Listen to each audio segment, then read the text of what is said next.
നമസ്കാരം. 20 ദിവസമേ ഉള്ളൂ ഇനി വോട്ടെടുപ്പ് ദിവസത്തിന്. കേരളത്തിലെ താര സ്ഥാനാർത്ഥി കോൺഗ്രസിന്റെ ദേശീയ അധ്യക്ഷൻ രാഹുൽ ഗാന്ധി 9 മണിയോടെ കോഴിക്കോട്ടെത്തും. നാളെയാണ് അദ്ദേഹം വയനാട്ടിൽ നാമനിർദ്ദേശ പത്രിക സമർപ്പിക്കാനെത്തുക. ഒപ്പം പ്രിയങ്ക ഗാന്ധിയും ഉണ്ടാകും. സ്വാഭാവികമായും UDF പ്രവർത്തകർ വലിയ ആവേശത്തിലാണ്. രാഹുലിന്റെ സാന്നിധ്യം സംസ്ഥാനത്താകെ വലിയ വിജയത്തിന് കാരണമാകുമെന്നാണ് അവരുടെ ആത്മവിശ്വാസവും ആഗ്രഹവും. എന്നാൽ അതുകൊണ്ട് പ്രവർത്തനത്തിൽ നിന്ന് തങ്ങൾ പിന്നോട്ടു പോകാനല്ല, പൂർവാധിക ഊർജ്ജത്തോടെ പോരാടുമെന്നാണ് ഇടതുമുന്നണിയുടെ തീരുമാനം. അതേസമയം തന്നെ അവർക്കെതിരായ വിഷയങ്ങൾ വന്ന് വീഴുകയും ചെയ്യുന്നുണ്ട്. മുന്നണി കൺവീനർ എതിർ സ്ഥാനാർത്ഥിക്കെതിരെ നടത്തിയ പരാമർശങ്ങൾ ഇന്നും പ്രതിഷേധത്തിന് കാരണമായി. പ്രസംഗത്തിൽ ജാഗ്രത വേണമായിരുന്നുവെന്ന് CPM സെക്രട്ടേറിയറ്റ് യോഗത്തിൽ അഭിപ്രായമുയർന്നു എന്ന വാർത്ത നമുക്ക് മുന്നിലുണ്ട്.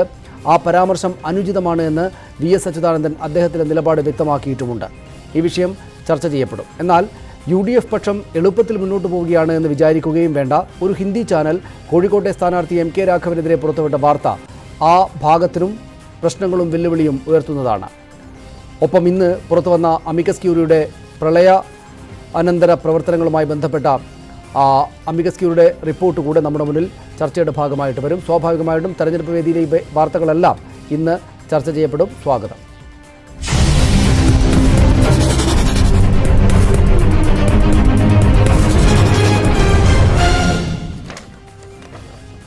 ഈ വിഷയത്തിലെ ഇന്നത്തെ ചർച്ചയുടെ ഭാഗമായിട്ട് പ്രേക്ഷകരുടെ മുന്നിലേക്ക് ഞങ്ങൾ വെക്കുന്ന ചോദ്യം ഇന്നിതാണ്: കേരളത്തിലെ തെരഞ്ഞെടുപ്പ് രാഹുൽ ഗാന്ധിയെ കേന്ദ്രീകരിച്ചാകുമോ എന്നതാണ് ഞങ്ങളുടെ ചോദ്യം. നിങ്ങളുടെ പ്രതികരണങ്ങൾ ഫേസ്ബുക്കിലൂടെയും വാട്സാപ്പിലൂടെയും അറിയിക്കാം.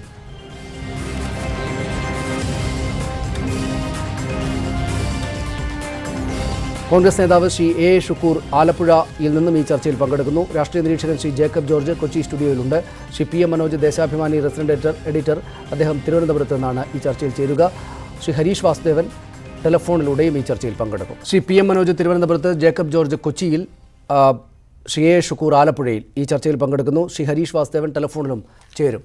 ആദ്യം ശ്രീ PM മനോജ്, ഈ പ്രളയം സംബന്ധിച്ച് അമിക്കസ് ക്യൂറി ഹൈക്കോടതിക്ക് മുമ്പാകെ സമർപ്പിച്ച റിപ്പോർട്ട് ഈ തെരഞ്ഞെടുപ്പിൽ ഒരു പ്രധാനപ്പെട്ട വിഷയമാകും, സർക്കാരിനും ഇടതുപക്ഷത്തിനും എതിരായിട്ട് വരും എന്ന് വിചാരിക്കുന്നുണ്ടോ?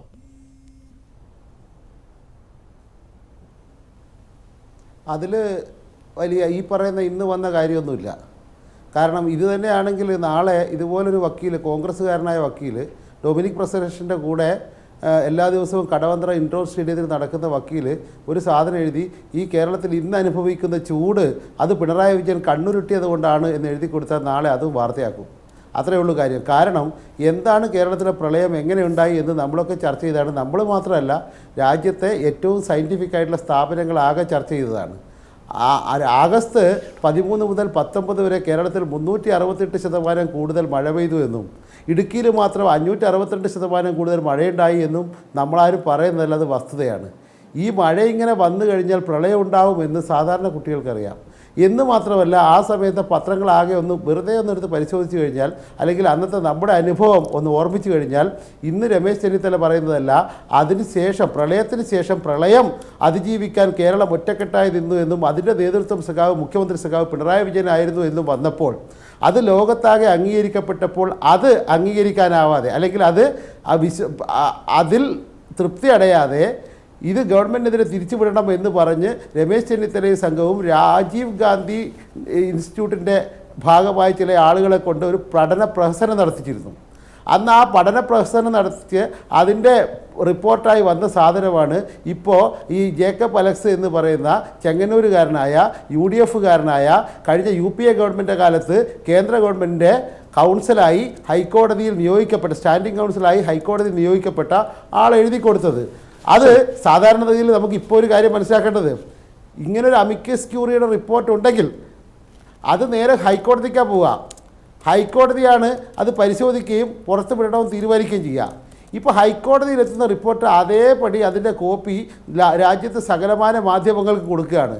ആ കോപ്പി കൊടുത്ത ഉടനെ മാധ്യമങ്ങൾ വാർത്തയാക്കുകയും ആ വാർത്തയാക്കുന്നതിൻ്റെ അതേ സമയം തന്നെ രമേശ് ചെന്നിത്തല പത്രസമ്മേളനം നടത്തി പിണറായി വിജയനോട് ഇത് നിങ്ങളാണ് ഉത്തരവാദി എന്ന് പറയുകയും അതുപോലെ മറ്റ് അന്വേഷണം ആവശ്യപ്പെടുകയും ചെയ്യുകയാണ്. ഇതൊരു ഗിമ്മിക്കാണ്, കേരളത്തിലെ. ശ്രീ ഹരീഷ് വാസുദേവൻ, ഈ പ്രളയം എന്നത് വളരെ പ്രധാനപ്പെട്ടൊരു വളരെ വലിയ വാർത്തയായ വലിയ തോതിൽ കേരളത്തെ ബാധിച്ച ഒരു സംഗതിയാണ്. അത് സംബന്ധിച്ച് ഈ തെരഞ്ഞെടുപ്പിന് തൊട്ടു മുമ്പാകെ വളരെ പ്രധാനപ്പെട്ട റിപ്പോർട്ട് വരികയാണ്. അത് ഈ സർക്കാർ കൈകാര്യം ചെയ്തതിലെ ഡാം സുരക്ഷാ മേഖലയിലെ സംവിധാനങ്ങൾ കൈകാര്യം ചെയ്തതിലെ വീഴ്ച കൊണ്ടാണ് എന്ന് സൂചിപ്പിക്കുന്ന റിപ്പോർട്ട് ആവുകയും ചെയ്യുന്നു. വലിയ പ്രാധാന്യമുള്ള രാഷ്ട്രീയ പ്രാധാന്യമുള്ള റിപ്പോർട്ട് ആകും സ്വാഭാവികമായിട്ടും അത്. ആ റിപ്പോർട്ടിനെ എങ്ങനെയാണ് കാണേണ്ടത്? എത്രത്തോളം വസ്തുതാപരമാണത്? അത് കൂടെ പരിഗണിച്ച് വേണ്ടേ വോട്ടർമാർ തെരഞ്ഞെടുപ്പിലേക്ക് പോകാൻ? ഇത് തെരഞ്ഞെടുപ്പുമായി ഇതിനെന്തെങ്കിലും നേരിട്ടോ പരോക്ഷമായിട്ടോ ബന്ധമുണ്ട് എന്ന് ഞാൻ കരുതുന്നില്ല. കോടതിയിൽ, ബഹുമാനപ്പെട്ട ഹൈക്കോടതിയിൽ വളരെ കാലമായി നടന്നു വരുന്ന ഒരു പ്രക്രിയയുടെ പല റിപ്പോർട്ടുകൾ കൊടുത്തതിൽ ഒരു റിപ്പോർട്ട്, ഏറ്റവും അവസാനത്തെ റിപ്പോർട്ടാണ് ഇപ്പോൾ ഈ മാധ്യമങ്ങൾ ചർച്ച ചെയ്യുന്നത്. മാത്രമല്ല, റിപ്പോർട്ട് കൊടുക്കുന്നതിന് മുമ്പ് എല്ലാവിധ കക്ഷികൾക്കും അതിന്റെ ബന്ധപ്പെട്ട ഈ പെറ്റീഷൻ ഫയൽ ചെയ്ത ആളുകൾക്കെല്ലാം കോപ്പി കൊടുത്തതിന് ശേഷമാണ് സാധാരണ അമിക്കസ് ക്യൂറി ഇത്തരത്തിലുള്ള റിപ്പോർട്ടുകൾ ഫയൽ ചെയ്യാറ്. അതിനകത്ത് രഹസ്യ സ്വഭാവമില്ല. മാത്രമല്ല, മാധ്യമങ്ങൾ ആരോപിക്കുന്നത് പോലെ ഇതിനകത്ത് ഏതെങ്കിലും ഗവൺമെന്റിനെ പ്രത്യക്ഷത്തിൽ കുറ്റപ്പെടുത്തുന്ന എന്തെങ്കിലും അതിന്റെ ഏതെങ്കിലും ഭാഗത്തുണ്ട് എന്ന് ഞാൻ കരുതുന്നില്ല. എന്ന് മാത്രമല്ല, ഇതൊരു എക്സ്പെർട്ട് ബോഡി നടപ്പാക്കിയ അല്ലെങ്കിൽ കണ്ടെത്തിയ റിപ്പോർട്ടല്ല. ഇത് എന്നെ പോലെ ഒരു അഭിഭാഷകൻ, കേരള ഹൈക്കോടതിയെ പല കേസുകളിൽ സഹായിക്കാൻ അമിക്കസ് ക്യൂറിമാരെ വെക്കാറുണ്ട്. അത്തരത്തിലൊരു അഭിഭാഷകനെ വെക്കുന്നു. ആ അഭിഭാഷകന്റെ മുന്നിൽ വന്നിട്ടുള്ള നിരവധിയായിട്ടുള്ള റിപ്പോർട്ടുകളുടെ ബേസിസിൽ ഉണ്ടാക്കിയ റിപ്പോർട്ടാണ്. അതിൽ വസ്തുതാപരമായ പിശകുകൾ പോലും ഉണ്ട്, നമുക്കത് ചൂണ്ടിക്കാണിക്കാൻ കഴിയും. അത് ബഹുമാനപ്പെട്ട കോടതി മുമ്പാകെ നിൽക്കുകയാണ്. ഉദാഹരണത്തിന് IMDയുടെ വെതർ ഫോർകാസ്റ്റിങ്ങിനെ മാത്രം റിലേ ചെയ്യാൻ പാടില്ലായിരുന്നു, സർക്കാർ മറ്റ് സംവിധാനങ്ങൾ ആശ്രയിക്കണമായിരുന്നു എന്നൊക്കെ പറയുന്നത് ദേശീയ ദുരന്ത നിവാരണ അതോറിറ്റിയുടെ പ്ലാനിൽ തന്നെ പറയുന്നുണ്ട്. IMDയെ മാത്രമേ കേരള ഗവൺമെന്റ് അല്ലെങ്കിൽ ഏതെങ്കിലും സ്റ്റേറ്റ് ഗവൺമെന്റുകൾ ഇത്തരത്തിൽ ആവശ്യങ്ങൾക്ക് ഉപയോഗിക്കാൻ പാടുള്ളൂ എന്നൊക്കെ. അപ്പൊ ഇത്തരത്തിലുള്ള വസ്തുതാപരമായ പിശകുകൾ ചൂണ്ടിക്കാണിക്കാനുള്ള അവസരം എല്ലാ കക്ഷികൾക്കും കോടതി മുമ്പാകെ കിട്ടും. അതിനെ രാഷ്ട്രീയവൽക്കരിക്കുകയോ ഏതെങ്കിലും കക്ഷി രാഷ്ട്രീയത്തിന്റെ ഭാഗമാണ് ഇത് ഈ റിപ്പോർട്ട് വരുന്നത് എന്ന് ആക്ഷേപിക്കുന്നത് വസ്തുതാപരമായി ശരിയാണെന്ന് ഞാൻ വിചാരിക്കുന്നില്ല. ഡാം തുറന്നതിലെ അപാകതയാണ് എന്ന ഒരു സൂചന അത് സംബന്ധിച്ച് അദ്ദേഹത്തിന്റെ കണ്ടെത്തലായിട്ട് അതിനകത്തുണ്ട്. അത് സ്വാഭാവികമായിട്ടും അങ്ങനെ ഒരു കണ്ടെത്തലിലേക്കും ഒരു നിഗമനം പുറത്ത് പരസ്യമായിട്ട് അല്ലെങ്കിൽ റിപ്പോർട്ടിന്റെ ഭാഗമായി എഴുതി ചേർക്കുന്നതിലും അപാകതയൊന്നുമില്ല എന്നാണോ കാണേണ്ടത്? അതായത് ഇത് സംബന്ധിച്ച് ഒരു അന്തിമമായിട്ട് ചർച്ചകൾക്ക് കാരണമാകുന്ന ഒരു തീർപ്പ് പറയുന്നു എന്ന അവസ്ഥയുണ്ടോ ആ റിപ്പോർട്ടിൽ? അങ്ങനെ ഇല്ല സനീഷ്. എന്തുകൊണ്ടെന്നാൽ, ഞാൻ നേരത്തെ പറഞ്ഞതുപോലെ ഈ റിപ്പോർട്ടിനെ സംബന്ധിച്ച് ഇതിനകത്ത് എല്ലാ കക്ഷികൾക്കും അഭിപ്രായം പറയാനുള്ള പാരഗ്രാഫ് വൈസ് റിജോയിൻഡറുകൾ ഫയൽ ചെയ്യാനുള്ള അവസരം ഇനി കേരള ഹൈക്കോടതിയിലെ കേസിൽ മുമ്പാകെ ഉണ്ടാവും. അദ്ദേഹത്തിന്റെ അഭിപ്രായം പറയുന്നു, ബഹുമാനപ്പെട്ട ഹൈക്കോടതി അത് അറിയിക്കുന്നു. ആ അഭിപ്രായം അനുസരിച്ച് ഇന്ത്യയിൽ നിലവിലുള്ള എല്ലാ റിപ്പോർട്ടുകളും അദ്ദേഹം പരിശോധിക്കുന്നു. ആ റിപ്പോർട്ടുകളുടെ അടിസ്ഥാനത്തിൽ അദ്ദേഹത്തിന്റെ ഒബ്സർവേഷൻസ് അദ്ദേഹം എഴുതുന്നു. ഞാൻ അതിനകത്തെ വസ്തുതാപരമായ ഒരു പിശകാണ് ചൂണ്ടിക്കാണിച്ചത്. അത്തരത്തിലുള്ള വസ്തുതാപരമായ പിശകുകൾ ഇത് വായിക്കുന്ന കക്ഷികൾക്ക് എല്ലാവർക്കും ചൂണ്ടിക്കാണിക്കാനുണ്ടാവും. ചില റെക്കമെൻഡേഷൻസ് ബഹുമാനപ്പെട്ട അമിക്കസ് ക്യൂറി നടത്തിയത് പ്രത്യേകിച്ച് എന്തെങ്കിലും വസ്തുതാപരമായ പഠനങ്ങളുടെ അടിസ്ഥാനത്തിലല്ല. അദ്ദേഹം ഒരു ഇൻഫറൻസ് നടത്തിയ ചില സബ്മിഷൻസ് ഉണ്ട്. അപ്പൊ ഇതൊക്കെ എങ്ങനെ ഉണ്ടായി എന്ന് വളരെ വിശദമായി ചർച്ച ചെയ്യപ്പെടും. അദ്ദേഹം പറഞ്ഞത്, നമ്മൾ ഏറ്റവും ചുരുക്കിയ റിപ്പോർട്ടിനെ കണ്ടാൽ കേരളത്തിലുണ്ടായ പ്രളയം എങ്ങനെ ഉണ്ടായെന്നും എത്രത്തോളം സിസ്റ്റം ഫെയിലിയർ ഉണ്ടായി എന്നും ഇതുവരെയുള്ള പഠനങ്ങൾ മതിയോ ഇല്ലയോ, ഇത് മാത്രമാണ് ആ റിപ്പോർട്ടിൽ പരാമർശിക്കപ്പെട്ടത്. ഇതുവരെയുള്ള പഠനങ്ങൾ മതി എന്നത് ശരിയല്ല, ആ നിലപാട് ശരിയല്ല. കൂടുതൽ പഠനങ്ങൾ നടക്കേണ്ടതുണ്ട്, അതൊരു ഇൻഡിപെൻഡന്റ് ബോഡിയുടെ നേതൃത്വത്തിൽ നടക്കേണ്ടതുണ്ട് എന്നതാണ് അതിന്റെ സമ്മറി. അതിനോട് ആരെങ്കിലും വിയോജിക്കുന്നുണ്ടെങ്കിൽ എന്തുകൊണ്ട് വിയോജിക്കുന്നു എന്ന് പറയുക. എന്നെ സംബന്ധിച്ചിടത്തോളം വ്യക്തിപരമായി കൂടുതൽ പഠനം നടക്കണം എന്ന നിലപാടാണ് എനിക്കുള്ളത്. അതിൽ ഈ റിപ്പോർട്ടുകൾക്കകത്ത് വസ്തുതാപരമായ തെറ്റുകൾ ചൂണ്ടിക്കാണിച്ചാൽ പോലും ആ റിപ്പോർട്ട് അവസാനം പറയുന്ന കാര്യം ഇതുവരെയുള്ള പഠനങ്ങൾ പോരാ, കുറച്ചുകൂടി കാര്യക്ഷമമായ പഠനങ്ങൾ, പ്രത്യേകിച്ച് ദേശീയ ദുരന്ത നിവാരണ അതോറിറ്റിയുടെ അല്ലെങ്കിൽ ദേശീയ തലത്തിലുള്ള പോളിസികൾ, സംസ്ഥാന സർക്കാർ തന്നെ. ഇപ്പൊ ഉദാഹരണത്തിന് ഏറ്റവും ഒറ്റ ഉദാഹരണം ഞാൻ പറയാം. സിൽട്ടേഷൻ. കേരളത്തിലെ ഡാമുകൾ അവ യഥാർത്ഥത്തിൽ സ്വരൂപിക്കേണ്ട വെള്ളം സ്വരൂപിക്കാൻ കഴിഞ്ഞില്ല. മണ്ണിടിഞ്ഞ് ഡാമുകൾ സിൽട്ടേഷൻ വഴി മണ്ണ് വീണതുകൊണ്ട് യഥാർത്ഥത്തിൽ ഡാം സംഭരിക്കേണ്ട വെള്ളം സംഭരിച്ചില്ല. സർക്കാരിന്റെ വീഴ്ചയാണ്. ഏത് സർക്കാരിന്റെ? ഡാം ഉണ്ടാക്കിയ കാലം മുതലുള്ള സർക്കാരുകളുടെ വീഴ്ചയാണ്. ഇത് പറയണ്ടേ? ഇത് ചൂണ്ടിക്കാണിക്കണം. തീർച്ചയായിട്ടും ഇത് ചൂണ്ടിക്കാണിക്കുകയും പരിഹരിക്കുകയും ചെയ്യണം. യഥാസമയം ഡാം തുറന്നു വിട്ടത് ആളുകളെ അറിയിക്കുന്നതിൽ നമുക്കൊരു സിസ്റ്റം ഇല്ല, ഇപ്പോഴും ഇല്ല സനീഷ്. നമ്മളിത് ചർച്ച ചെയ്യുമ്പോഴും ഇല്ല. അപ്പൊ സ്വാഭാവികമായിട്ടും അത്തരം സംവിധാനങ്ങൾ കൊണ്ടുവരണം. IMDയുടെ വെതർ ഫോർകാസ്റ്റ് പരാജയമായിരുന്നു, ഏതെങ്കിലും സർക്കാരിന്റെ വീഴ്ചയാണോ? ആണെങ്കിൽ അത് പരിശോധിക്കപ്പെടണം. IMD സെൻട്രൽ ഗവൺമെന്റ് തന്നെ അക്സെപ്റ്റ് ചെയ്തിട്ടുള്ള കാര്യമാണ്. അപ്പൊ ഇതെല്ലാം പരിശോധിക്കുമ്പോൾ ഒരു സിസ്റ്റം എന്നുള്ള നിലയ്ക്ക് കേന്ദ്ര സർക്കാരിന്റെ ഏജൻസികളുടെ ഭാഗത്തുനിന്നും സംസ്ഥാന സർക്കാരിന്റെ ഏജൻസികളുടെ ഭാഗത്തുനിന്നും ഈ ഫ്ലഡിനെ അഗ്രിവേറ്റ് ചെയ്യുന്ന തരത്തിൽ അതിന്റെ ആഘാതം കുറയ്ക്കാമായിരുന്ന ചില സംഗതികൾ എടുത്തില്ല എന്ന് പറയുന്നത് കൂടുതൽ പഠനം ആവശ്യമാണെന്ന് മാത്രമാണ് റിപ്പോർട്ട് മുന്നോട്ട് വയ്ക്കുന്നത്. ശരി, നന്ദി ഹരീഷ് ഞങ്ങളോട് സംസാരിച്ചതിന്. ശ്രീ A. ഷുക്കൂർ, ഇവിടെ ഈ സ്വാഭാവികമായി നടക്കുന്ന ഒരു പ്രക്രിയയാണത്. അതുമായി ബന്ധപ്പെട്ട് കൂടുതൽ പഠനങ്ങൾ ആവശ്യമുണ്ട് എന്ന റിപ്പോർട്ടാണ് അമിക്കസ് ക്യൂറി ഇതുമായി ബന്ധപ്പെട്ട് കോടതിക്ക് മുമ്പാകെ സമർപ്പിച്ചിരിക്കുന്നത്. പക്ഷേ അത് തന്നെയും ഈ തെരഞ്ഞെടുപ്പിന് തൊട്ടു മുമ്പാകെ വരുമ്പോൾ അതിലൊരു ചില രാഷ്ട്രീയ സ്വാധീനമുണ്ടാക്കാനാകും വോട്ടർമാരെ. അത് അപ്പാടെ തന്നെ ഉപയോഗിക്കുന്ന നിലപാട് പ്രതിപക്ഷ പാർട്ടികളുടെ ഭാഗത്തു നിന്ന് കോൺഗ്രസിൻ്റെ ഭാഗത്ത് ഉണ്ടാവുകയും ചെയ്തിട്ടുണ്ട്. പക്ഷേ വിശദീകരിച്ച് പോകാവുന്നതേ ഉള്ളൂ. ഇതുകൊണ്ടൊന്നും ഇടതുമുന്നണിക്ക് ക്ഷീണമുണ്ടാവുകയില്ല എന്ന് കാണുന്നില്ലേ? കാണേണ്ടതല്ലേ? ഈ ഇടതുമുന്നണി അങ്ങനെ പറയുന്നത് എങ്ങനെയും രക്ഷപ്പെടാനുള്ള മാർഗം നോക്കുകയാണ്. കാരണം ഈ വെള്ളപ്പൊക്കം മഹാപ്രളയം ഉണ്ടായതിനു ശേഷം പലപ്പോഴായി ഉള്ള പല പഠനങ്ങളുടെയും അടിസ്ഥാനത്തിൽ പല വിദഗ്ധരടക്കം, എന്താ നമ്മുടെ മെട്രോമാൻ ശ്രീധരൻ പറഞ്ഞത്, എന്താണ് ഉന്നത ഉദ്യോഗസ്ഥന്മാർ പല മേഖലകളിൽ നിന്ന് പറഞ്ഞത്? കാരണം ഈ പ്രളയത്തിന്, മഹാപ്രളയത്തിന്റെ ഒരു പ്രത്യേകത വെള്ളം, ചെളിവെള്ളം മാത്രമല്ല, ചെളി കൂടി അത് എത്രയോ ഘനമീറ്റർ കട്ടിയിൽ ചെളി കൂടി അടിഞ്ഞു കൂടുന്ന അവസ്ഥയുണ്ടായി. ഷട്ടറുകൾ മാത്രം തുറന്നത് മാത്രമല്ല, സ്ലൂയിസ് വാൽവ് കൂടി തുറന്നു വിട്ടിരിക്കുന്നു. അത് 82 ഡാമുകളുടേത് തുറന്നു വിട്ടിരിക്കുന്നു. പലപ്പോഴും എന്ന് മാത്രമാണോ ഈ നമുക്ക് അന്ന് ബന്ധപ്പെട്ടതല്ലേ? നമ്മൾ ഇതിന് മുന്നറിയിപ്പ് കൊടുക്കണം, അതിനു വേണ്ടിയുള്ള ഒരു സമയം ക്രമീകരിക്കണം. ഇതെല്ലാം ഈ ഡാമുകൾ തുറന്നു വിടുന്നതിന് മുമ്പ് ഗവൺമെന്റിന്റെ ഉത്തരവാദിത്തപ്പെട്ട ഏജൻസി, അതിനുവേണ്ടി യോഗം കൂടേണ്ട ജില്ലാ കളക്ടർ അടക്കമുള്ളവർ ജനപ്രതിനിധികളുമായിട്ട് ചർച്ച ചെയ്യേണ്ട കാര്യങ്ങൾ ഇത് വല്ലതും ചെയ്തോ? അന്ന് തന്നെ എത്രമാത്രം വലിയ അനാസ്ഥയാണ് ഈ ഗവൺമെന്റ് കാട്ടിക്കൂട്ടിയത്. എന്തായിരുന്നു താല്പര്യം? എങ്ങനെയും വൈദ്യുതി ഉൽപ്പാദിപ്പിക്കാനുള്ള വെള്ളം സംരക്ഷിച്ചു നിർത്തണം എന്ന ഒരു താല്പര്യം. അത് വൈദ്യുതി കച്ചവടത്തിന്റെ ഭാഗമാകാം, എന്തുമാകട്ടെ. പക്ഷേ അവിടെ ഒരു സേഫ്റ്റി അതിന്റെ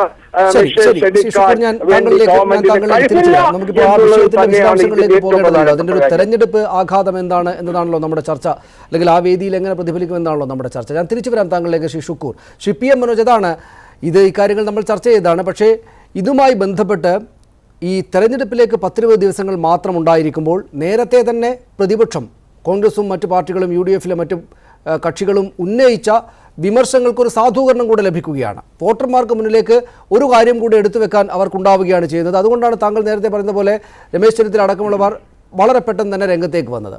അത് ഇപ്പോൾ തന്നെയും മറ്റു പല വിഷയങ്ങളിൽ ബുദ്ധിമുട്ടിലായിരിക്കുന്ന ഇടതുപക്ഷത്തിന് കുറെ കൂടെ ഒരു പ്രതിരോധത്തിലാക്കുകയില്ലേ?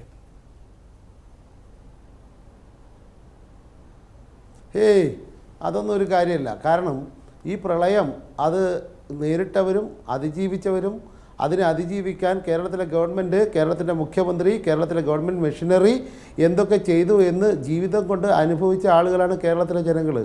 അവർക്ക് ഒരു ദിവസം പിണറായി വിജയൻ്റെ കുറ്റം കൊണ്ടാണ് മഴ പെയ്തതെന്നും ആ 562% ഇടുക്കിയിൽ കൂടുതൽ മഴ പെയ്തത്, അതും ആഗസ്റ്റ് 13 മുതൽ 19 വരെ ആ ദിവസങ്ങളിൽ 262% മഴ സംസ്ഥാനത്താകെ കൂടുതൽ കിട്ടിയതും അത് പിണറായി വിജയൻ്റെ കുറ്റം കൊണ്ടാണ് എന്ന് ആരെങ്കിലും അമിക്കസ് ക്യൂറി അല്ല ഏത് പടച്ച തമ്പുരാൻ വന്ന് പറഞ്ഞാലും, അമിക്കസ് ക്യൂറി അങ്ങനെയൊന്നും പറഞ്ഞില്ല. ഇപ്പോൾ ശ്രീ ഹരീഷ് വാസുദേവൻ ഇവിടെ പറഞ്ഞ കാര്യങ്ങളോട് ഞാൻ മറ്റൊരു ഭാഷയിൽ ആണ് ഞാൻ പറഞ്ഞത്, രണ്ടും ഒന്നാണ്. കൂടുതൽ പഠനങ്ങൾ വേണമെന്ന് നമുക്കൊക്കെ ആഗ്രഹമുണ്ട്. കാരണം ഈ ദുരന്തം അഡ്വാൻസ്ഡ് ആയിട്ടുള്ള ഒരുപാട് മാർഗ്ഗങ്ങൾ, ഇപ്പം നിപ വന്നു, 8 മാസം കൊണ്ട് നമ്മൾ നിപ വൈറോളജി ഇൻസ്റ്റിറ്റ്യൂട്ട് സ്ഥാപിച്ചു. അതുപോലെ കൂടുതൽ ഇടപെടലുകൾ ഗവൺമെൻറ്റിൻ്റേത് നമ്മുടെതൊക്കെ വേണമെന്നുള്ള ആഗ്രഹമുണ്ട്. ആ ആഗ്രഹം അത് പോസിറ്റീവാണ്. അങ്ങനെ പോസിറ്റീവായിട്ടുള്ള ആഗ്രഹം നമുക്കെല്ലാം ഉണ്ട്. അതുകൊണ്ട് തന്നെ ഈ ഒരു പ്രളയം അതിജീവിക്കുമ്പോൾ അതിൽ നിന്ന് കുറേ പാഠം പഠിക്കും. ആ പാഠം പഠിച്ചതിനനുസരിച്ച് കൂടുതൽ സജ്ജീകരണങ്ങൾ ഉണ്ടാക്കും, വെതർ ഫോർകാസ്റ്റിംഗ് ഉണ്ടാവും, അതുപോലെ മുൻകരുതൽ നടപടികളുണ്ടാവും. അതൊക്കെ വേണം എന്നുള്ള അഭിപ്രായം നമുക്ക് എല്ലാവർക്കും ഉണ്ട്.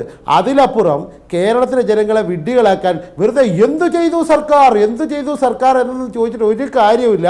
അന്ന് എന്ത് ചെയ്തു എന്ന് മുഖ്യമന്ത്രി സഖാവ് പിണറായി വിജയൻ്റെ കൂടെ ഹെലികോപ്റ്ററിൽ പോയ നമ്മുടെ പ്രതിപക്ഷ നേതാവ് രമേശ് ചെന്നിത്തല അത് പറഞ്ഞിട്ടുണ്ട് എന്ത് ചെയ്തു എന്ന് മാത്രമല്ല, ആ ഘട്ടങ്ങളിൽ കേരളത്തിൽ നമ്മളൊക്കെ ഈ ചാനലും അതുപോലെ വാർത്താ മാധ്യമങ്ങളുമായിട്ട് ബന്ധപ്പെട്ട് നിൽക്കുന്നവരാണല്ലോ. ഓരോ ദിവസവും സർക്കാരിന് എന്ത് പറയാനുണ്ട്, സർക്കാർ എന്ത് ചെയ്തു എന്ന് ആകാംക്ഷയോടെ കേട്ടിരുന്ന ആളുകളാണ്. സഖാവ് പിണറായി വിജയൻ്റെ വാർത്താ സമ്മേളനങ്ങളെ കാത്തിരുന്നവരാണ് നമ്മൾ.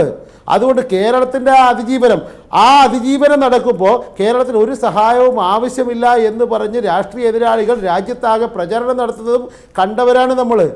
അങ്ങനെ കേന്ദ്ര ഗവൺമെൻറ് ഉൾപ്പെടെ സഹായം നിഷേധിക്കുന്നത് അനുഭവിച്ചവരാണ് നമ്മൾ. ഇതൊക്കെ ജനങ്ങളോട് വീണ്ടും വീണ്ടും പറഞ്ഞു കൊടുക്കേണ്ട ഒരു കാര്യമില്ല. അതുകൊണ്ട് ഏത് പടച്ച തമ്പുരാൻ്റെ റിപ്പോർട്ടായാലും ഇതൊന്നും തെരഞ്ഞെടുപ്പിൽ ഈ ഗവൺമെൻറ്റിൻ്റെ നടപടികളെ, ഗവൺമെൻറ്റിൻ്റെ ഇടപെടലിനെ ഇകഴ്ത്തി കാണിക്കാൻ പറ്റുന്ന ഒന്നായി മാറുകയില്ല എന്നത് എനിക്ക് നല്ല ഉറപ്പുണ്ട്, ഈ നാട്ടിലെ ജനങ്ങൾക്ക് ഉറപ്പുണ്ട്. ശരി, ഞാൻ തിരിച്ചു വരാം ശ്രീ PM മനോജ് താങ്കളിലേക്ക്. ശ്രീ ജേക്കബ് ജോർജ്, നമുക്ക് ഒരുപക്ഷെ കൂടുതൽ ഈ പ്രളയ ഈ അമിക്കസ് ക്യൂറിയുടെ റിപ്പോർട്ടുമായി ബന്ധപ്പെട്ട് ആ വിഷയത്തിലേക്ക് അധികം പോകേണ്ട എന്നാണ് തോന്നുന്നത്. അത് സ്വാഭാവികമായിട്ടും ആ ഘട്ടങ്ങളിൽ നടന്ന ചർച്ചകളുടെ വിശദാംശങ്ങളിലേക്ക് കൂടെ പോകേണ്ടി വരും. അതിനേക്കാൾ കൂടുതൽ അദ്ദേഹം പറഞ്ഞു നിർത്തിയതുപോലെ ഇത്തരം വിഷയങ്ങളെയെല്ലാം മറികടക്കുന്നൊരു സാന്നിധ്യമായിട്ട് രാഹുൽ ഗാന്ധിയുടെ സ്ഥാനാർത്ഥിത്വം മാറുമോ എന്നതാണ് നമ്മുടെ മുന്നിൽ ഈ ഘട്ടത്തിലുള്ള നമ്മുടെ ചോദ്യം. മറ്റൊരു പ്രധാനപ്പെട്ട ചോദ്യം, അദ്ദേഹം ഏതാണ്ടൊരു 40 മിനിറ്റിന് ശേഷം കേരളത്തിലെത്തും എന്നാണ്. കേരളത്തിൽ ആദ്യമായി മത്സരിക്കുന്ന ഗാന്ധി കുടുംബത്തിൽ നിന്നുള്ള ആളാണ്, കോൺഗ്രസിൻ്റെ ദേശീയ അധ്യക്ഷനാണ്, വയനാട്ടിൽ വന്ന് മത്സരിക്കുകയാണ്. കേരളത്തിലെ ആകെ തന്നെയും തെരഞ്ഞെടുപ്പ് ചിത്രത്തെ മാറ്റുന്നതായിരിക്കും അദ്ദേഹത്തിൻ്റെ സാന്നിധ്യം എന്നാണ് കോൺഗ്രസ് പറയുന്നത്. സ്വാഭാവികമായിട്ടും ഇടതുമുന്നണി കുറെ കൂടെ ശക്തമായിട്ട് കാര്യങ്ങളെ നോക്കുന്നുണ്ട്. നമ്മൾ ഈ പറഞ്ഞ പ്രളയം പോലുള്ള വിഷയങ്ങളെല്ലാം മറികടന്നുകൊണ്ട് രാഹുൽ ഗാന്ധിയുടെ സ്ഥാനാർത്ഥിത്വം ഇവിടെ ഒരു പ്രധാനപ്പെട്ട വിഷയമാകും. അത് UDFന് ആകെപ്പാടെ അനുകൂലമായൊരു അന്തരീക്ഷം സൃഷ്ടിക്കും എന്നാണോ ഈ ഘട്ടത്തിൽ ഈ സമയത്ത് വിചാരിക്കേണ്ടത്?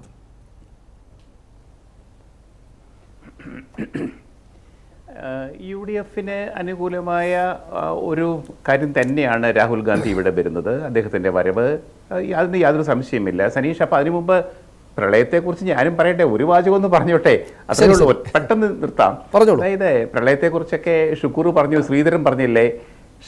ശ്രീധരൻ പ്രളയ വിദഗ്ധനാണോ എന്താ? അതായത് ഞാൻ ആദ്യമായിട്ട് കേൾക്കുക. ശ്രീധരൻ മെട്രോമാനിന്ന് കേട്ടിട്ടുണ്ട്. അദ്ദേഹം പ്രളയത്തെക്കുറിച്ച് പറയാൻ, പ്രകൃതി ദുരന്തത്തെക്കുറിച്ച് പറയാൻ അദ്ദേഹത്തിന് എന്താ അധികാരത്തിൽ എനിക്ക് മനസ്സിലാവുന്നില്ല. അന്ന് ആ സമയത്ത് ഇപ്പോഴും ഗവൺമെൻറ്റിനെതിരെ നിൽക്കുന്നവരൊക്കെ ഇത് പ്രളയം മാൻമെയ്ഡ്, മനുഷ്യനിർമ്മിതം എന്നൊക്കെ പറഞ്ഞ് നടന്നിരുന്നു. പക്ഷേ അതൊന്നും തിരഞ്ഞെടുപ്പിന് ഉപയോഗിക്കുന്നത് ശരിയാണോ, ഭംഗിയാണോ? എന്തൊക്കെയാണെങ്കിലും ആ കാലഘട്ടത്തിൽ കേരളത്തിലെ മുഖ്യമന്ത്രി പിണറായി വിജയൻ ഒരു ഭരണകർത്താവ് എന്ന നിലയിൽ, ഒരു സംസ്ഥാനത്തെ നേതാവ് എന്ന നിലയിൽ ഏറ്റവും ഉയർന്ന തലത്തിലേക്ക് എത്തിയ ദിവസങ്ങളാണ്. അദ്ദേഹത്തിൻ്റെ വർത്തമാനം, വൈകുന്നേരം എല്ലാ ദിവസവും നടന്ന പത്രക്കാരെ കണ്ട് സംസാരിച്ച രീതികൾ, കാണിച്ച മിതത്വം, അതേസമയം അത് ദുരന്ത നിവാരണത്തിൽ അദ്ദേഹം നേതൃത്വം കൊടുത്തതിൽ കാണിച്ച ശുഷ്കാന്തി അങ്ങേയറ്റം പ്രശംസനീയമായിരുന്നു. ഒറ്റ ഉദാഹരണം പറഞ്ഞോട്ടെ, മൈ ചീഫ് മിനിസ്റ്റർ എന്നെഴുതിയ ധാരാളം ഫേസ്ബുക്ക് പോസ്റ്റുകൾ ആ സമയത്തെ കണ്ടു, അധികം വനിതകൾ എഴുതിയത്. അതിലൊന്നും ഒരു ഡോക്ടർ മീനാറ്റി പിള്ള, തിരുവനന്തപുരത്ത് ഇൻസ്റ്റിറ്റ്യൂട്ട് ഓഫ് ഇംഗ്ലീഷ് അധ്യാപികയാണെന്ന് തോന്നുന്നു, അവർ എഴുതിയത് മൈ ചീഫ് മിനിസ്റ്റർ, മുഖ്യമന്ത്രിയുടെ ആ ഒരു മികവിനെയും കഴിവിനെയും പുകഴ്ത്തിക്കൊണ്ട് എഴുതിയ ഒരു പോസ്റ്റ്. ഇന്ന് ഞാൻ ഓർമ്മിക്കുന്ന, രോമാഞ്ചം ഉണ്ടാക്കുന്ന പ്രസ്താവന. ഞാനൊന്നും പറയുന്നില്ല, ഇത് കോൺഗ്രസ്സുകാർക്ക് ഉപയോഗിക്കാനുള്ള അവകാശമുണ്ട്, യാതൊരു സംശയമില്ല. പക്ഷേ അതിനകത്ത് സത്യം എന്താണെന്ന് ജനങ്ങൾ തീരുമാനിക്കട്ടെ. യഥാർത്ഥ്യം അതിനകത്ത് ശാസ്ത്രീയമായി എന്തെങ്കിലും കുഴപ്പമുണ്ടെങ്കിൽ അത് ശാസ്ത്രീയമായിട്ട് അന്വേഷിക്കണം. പത്രക്കാരും മാധ്യമങ്ങളും വക്കീലന്മാരും ഒക്കെ ഉണ്ടല്ലോ, എല്ലാം അന്വേഷിക്കുന്നവരാണ്, എല്ലാത്തിനെക്കുറിച്ച് എഴുതുന്നവരാണ്, ആധികാരികമായിട്ട് പറയുന്നതാണ്. അതുകൊണ്ട് തന്നെ അങ്ങനെ എഴുതിയായിരിക്കണം ഈ അമിക്കസ് ക്യൂറി എന്നെനിക്ക് തോന്നുന്നു. അതുപോട്ടെ, രാഹുൽ ഗാന്ധി ഇവിടെ വന്നാൽ തീർച്ചയായിട്ടും വയനാട്ടിൽ അത് കോൺഗ്രസിൻ്റെ സുരക്ഷിത മണ്ഡലമാണ്. ഞാനൊന്ന് ചോദിക്കട്ടെ, ഒരു മറുവശം, ഈ 20 സീറ്റും കിട്ടിയാൽ മതിയോ കോൺഗ്രസിന് രാഹുൽ ഗാന്ധിക്ക് ഡൽഹിയിൽ പ്രധാനമന്ത്രിയാവാൻ? അതാണ് പ്രശ്നം. ഈ 20 സീറ്റിന് വേണ്ടി കോൺഗ്രസിൻ്റെ നേതാക്കന്മാർ ഇങ്ങനെ കടിപിടി കൂടുമ്പോൾ അത് സംശയം ഉണ്ടാക്കുന്നു. ഉത്തരേന്ത്യയിൽ നിന്ന് ഇവിടെ രാഹുൽ ഗാന്ധി വരുന്നത് അത് കേവലമായിട്ട് ഈ ഇടതുമുന്നണി കേരളത്തിലെ 20 സീറ്റും കഴിഞ്ഞ തവണയും 2004 മുതൽ ഇങ്ങോട്ട് എല്ലാ കേന്ദ്ര ഭരണ സമയത്തും ഈ 20ൽ 20 സീറ്റും BJPക്ക് എതിരായിട്ട് നിന്ന MP-മാരാണ്. ഈ 20ൽ 20 MP-മാരും കോൺഗ്രസിനെ പരോക്ഷമായിട്ടോ പ്രത്യക്ഷമായിട്ടോ സഹായിക്കാനും പിന്തുണയ്ക്കാനും തയ്യാറായി നിന്നവരാണ്. അപ്പോൾ ഇവിടേക്ക് സാക്ഷാൽ രാഹുൽ ഗാന്ധി ഒരു ശത്രുവായിട്ട് കടന്നു വരുമ്പോൾ, UDF സ്ഥാനാർത്ഥിയാണെന്ന് ഓർക്കണം, UDF സ്ഥാനാർത്ഥി രാഹുൽ ഗാന്ധിയെ വിജയിപ്പിക്കുക എന്നുള്ളതായിരിക്കും അവിടുത്തെ മതിലുകളിലൊക്കെ കാണുന്ന ചുവരെഴുത്തുകൾ. അപ്പോൾ അങ്ങനെ ഒരു UDF നേതാവായിട്ട് രാഹുൽ ഗാന്ധി വരുമ്പോൾ തീർച്ചയായിട്ടും കോൺഗ്രസിന് സഹായകമായേക്കാം. ആത്യന്തികമായിട്ട് ഒരു തെരഞ്ഞെടുപ്പാണോ ഒരു രാഷ്ട്രീയ പാർട്ടിയുടെ വിജയ പരാജയങ്ങൾ നിശ്ചയിക്കുന്നത്? അല്ലെങ്കിൽ ഈ 540-ലധികം സീറ്റിൽ 20 സീറ്റാണോ നിർണായകം? അത് മാത്രമേ, ആ ഒരു സംശയം മാത്രമേ എനിക്കുള്ളൂ. അതാണ് ശ്രീയേഷ് കുറിവിടെ പ്രളയം ചർച്ച ചെയ്യപ്പെടുകയാണെങ്കിൽ, പ്രളയാനന്തര പുനർനിർമ്മാണത്തിൻ്റെ വീഴ്ചകൾ ചർച്ച ചെയ്യപ്പെടുകയാണെങ്കിൽ ഇതെല്ലാം സ്വാഭാവികമായിട്ടും ചർച്ച ചെയ്യപ്പെടുന്നവയാണ് തെരഞ്ഞെടുപ്പ് വേദിയിൽ. ചർച്ച ചെയ്യപ്പെടുമ്പോൾ ശ്രീ ജേക്കബ് ജോർജ് പറഞ്ഞതുപോലെ മുഖ്യമന്ത്രി എന്ന ഒരു നേതൃരൂപവും കൂടെ ചർച്ചയാകും. ആളുകൾക്കുള്ളിൽ വോട്ട് ചെയ്യുമ്പോൾ ആ കാര്യം കൂടെ ഉണ്ടാകും. അങ്ങനെ വിവിധങ്ങളായിട്ടുള്ള വിഷയങ്ങൾ പ്രളയമടക്കമുള്ളവ ഉണ്ടാവുകയും മറ്റും ചെയ്യുന്ന ഒരിടത്തേക്കാണ് അല്പസമയത്തിന് ശേഷം രാഹുൽ ഗാന്ധി ഇറങ്ങുന്നത്. മറ്റെല്ലാ വിഷയങ്ങളും മാറ്റിവെച്ചിട്ട് രാഹുൽ ഗാന്ധി എന്ന ഒരു വിഷയവും കേന്ദ്രവുമായിട്ട് ആളുകൾ വോട്ട് ചെയ്യുകയും നിങ്ങൾക്ക് വലിയ വിജയമുണ്ടാക്കി തരികയും ചെയ്യും എന്നെന്തുകൊണ്ടാണ് നിങ്ങൾ പ്രതീക്ഷിക്കുന്നത്? 20 സീറ്റുകളിലും വിജയിക്കുമെന്നാണ് നിങ്ങളുടെ അവകാശവാദം. പക്ഷേ അത് മറ്റെല്ലാ രാഷ്ട്രീയ വിഷയങ്ങളെയും മാറ്റി ജനം ഈ ഒരൊറ്റ കേന്ദ്രത്തിൽ ഒരൊറ്റ നായകനെ കണ്ടുകൊണ്ട് വോട്ട് ചെയ്യാൻ പോവുകയാണ് കേരളത്തിൽ എന്ന് കരുതുന്നത് ശരിയായിരിക്കുമോ?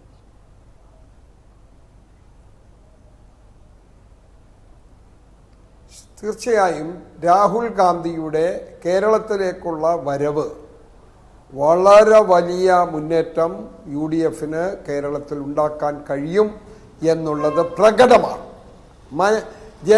ജനമനസ്സുകളിൽ അത് പ്രകടമാണ്.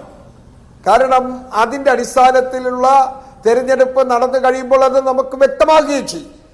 അതിനുമപ്പുറം ഈ സ്ഥാനാർത്ഥികൾ അണിനിരക്കുന്നതിന് മുമ്പായി തന്നെ പുറത്തേക്ക് വന്നിട്ടുള്ള മുഴുവൻ സർവേ റിപ്പോർട്ടുകളും UDF സ്ഥാനാർത്ഥികൾ ഏകദേശം 18-നും 19-നും സീറ്റുകൾക്ക് അപ്പുറം വരെ പോകാം എന്നുള്ള പ്രവചനവും ഉണ്ടായിട്ടുണ്ട്. സർവേ റിപ്പോർട്ടുകളുടെ ഫലം ഇതെല്ലാം അവിടെ ഇരിക്കട്ടെ. ഇവിടെ യഥാർത്ഥത്തിൽ സംഭവിക്കാൻ പോകുന്നതിനെ സംബന്ധിച്ച് ചില പ്രവചനങ്ങൾ വേറെയുമുണ്ട്. രാജ്യത്തെ ഒരു തൂക്ക് ഗവൺമെന്റ് ഉണ്ടാകാൻ പോകുന്നു എന്ന് പറയുകയും അവിടെ ഏറ്റവും വലിയ ഒറ്റക്കക്ഷിയായി വരുന്ന രാഷ്ട്രീയ പ്രസ്ഥാനത്തിന്റെ നേതൃത്വത്തിൽ അവിടെ ഭരണനിർവഹണമുണ്ടാകും. പ്രധാനമന്ത്രി ആ ഒറ്റക്കക്ഷിയുടെ നേതൃത്വത്തിൽ അവരുണ്ടാക്കുന്ന കേവല ഭൂരിപക്ഷത്തിന്റെ അടിസ്ഥാനത്തിൽ. അത് വ്യക്തമല്ലേ? അപ്പോൾ BJPയേക്കാൾ കൂടുതൽ സീറ്റുകൾ ലഭിക്കേണ്ട പാർട്ടി കോൺഗ്രസ് തന്നെയാണ്. ആ കോൺഗ്രസ് 3 സംസ്ഥാനങ്ങളിൽ പ്രത്യേകിച്ച് തെക്കേ ഇന്ത്യയിൽ കൂടുതൽ സീറ്റുകൾ കരസ്ഥമാക്കാനുള്ള ഒരു മത്സരമുണ്ടാക്കാൻ കഴിയുന്ന സാഹചര്യത്തെയാണ് ഇന്ത്യൻ നാഷണൽ കോൺഗ്രസിന്റെ പ്രസിഡന്റ് AICCയുടെ പ്രസിഡന്റ് ശ്രീ രാഹുൽ ഗാന്ധി ഉണ്ടാക്കിയിട്ടുള്ളത്. ഇവിടെ CPM മറ്റൊരു നിലപാട് എടുത്തിരുന്നു. എന്താ? കോൺഗ്രസിനെ ദുർബലപ്പെടുത്തുന്ന നിലപാട് ഇവിടെ എടുത്തിരുന്നു. അത് BJPയെ പിന്താങ്ങിക്കൊണ്ടും പിന്തുണച്ചുകൊണ്ടും അല്ലെങ്കിൽ BJPക്ക് അവസരം ഒടുക്കി കൊടുത്തുകൊണ്ടും കോൺഗ്രസിനെ ദുർബലപ്പെടുത്തുന്ന നിലപാട്. അതുവഴി കോൺഗ്രസിന്റെ കേരളത്തിലെ 1-ാം നമ്പർ ശത്രുവായി ഞങ്ങൾ കാണുന്നത് ഇപ്പോൾ CPMനെയാണ്. ആണല്ലോ ശ്രീ ശുക്കൂർ.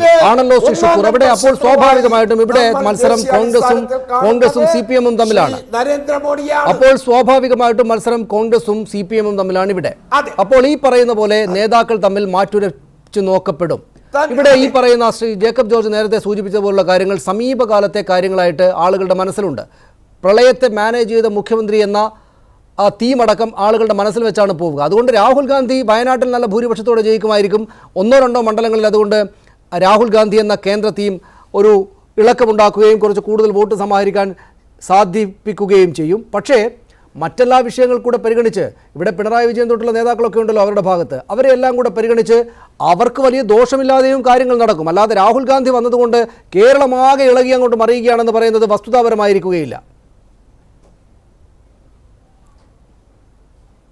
വസ്തുതാപരമായി ഞങ്ങൾ പറഞ്ഞത് ശരിയാണെന്ന് സനീഷ് പിന്നാലെ പറയും. ഞങ്ങൾ ഇത് സംബന്ധിച്ച് രാഹുൽ ഗാന്ധിയുടെ വരവ് സംബന്ധിച്ച് ചർച്ച ചെയ്ത് മാറ്റിവെച്ച് ഒരുപാട് വിമർശനങ്ങൾ ഉണ്ടായപ്പോഴും ഞങ്ങൾ പറഞ്ഞത് ശരിയാണെന്ന് വന്നു. ഇത് വരും. ഞാൻ ഒന്നുകൂടി പറയട്ടെ, ഇവിടെ പ്രധാനമന്ത്രി രാഹുൽ ഗാന്ധിയെ പ്രധാനമന്ത്രിയാക്കാൻ വേണ്ടിയുള്ള പരിശ്രമം, ആ പരിശ്രമത്തിൽ അവിടെ മത്സരിക്കുന്നത് കോൺഗ്രസ് സ്ഥാനാർത്ഥിയാണ്, LDF സ്ഥാനാർത്ഥിയാണ് ഞങ്ങളുടെ ശത്രു. ആ മത്സരം രാഹുൽ ഗാന്ധി ഇപ്പോൾ ആ മത്സരത്ത് ഞങ്ങളുടെ സ്ഥാനാർത്ഥിയായി വരുമ്പോൾ ആ മത്സരം തുടരട്ടെ. പിന്നെ ഇവിടെ പ്രളയവുമായി കടന്ന കാര്യങ്ങൾ പറഞ്ഞു. കേരളത്തിന്റെ മുഖ്യമന്ത്രി എല്ലാം ശരിയാക്കി എന്നാണ് പറഞ്ഞത്. നമ്മുടെ നാട്ടിൽ കാരുണ്യ സംഘടനകളും സന്നദ്ധ സംഘടനകളും രാഷ്ട്രീയ പ്രതിപക്ഷത്തെ രാഷ്ട്രീയ സംഘടനകളും മറ്റ് രാഷ്ട്രീയ പ്രസ്ഥാനങ്ങളും സാമൂഹ്യ സംഘടനകളും ഇല്ലായിരുന്നുവെങ്കിൽ, അവർ ആത്മാർത്ഥത കാട്ടിയില്ലായിരുന്നെങ്കിൽ കേരളത്തിന്റെ ചിത്രം എത്ര ദയനീയമാകുമായിരുന്നു.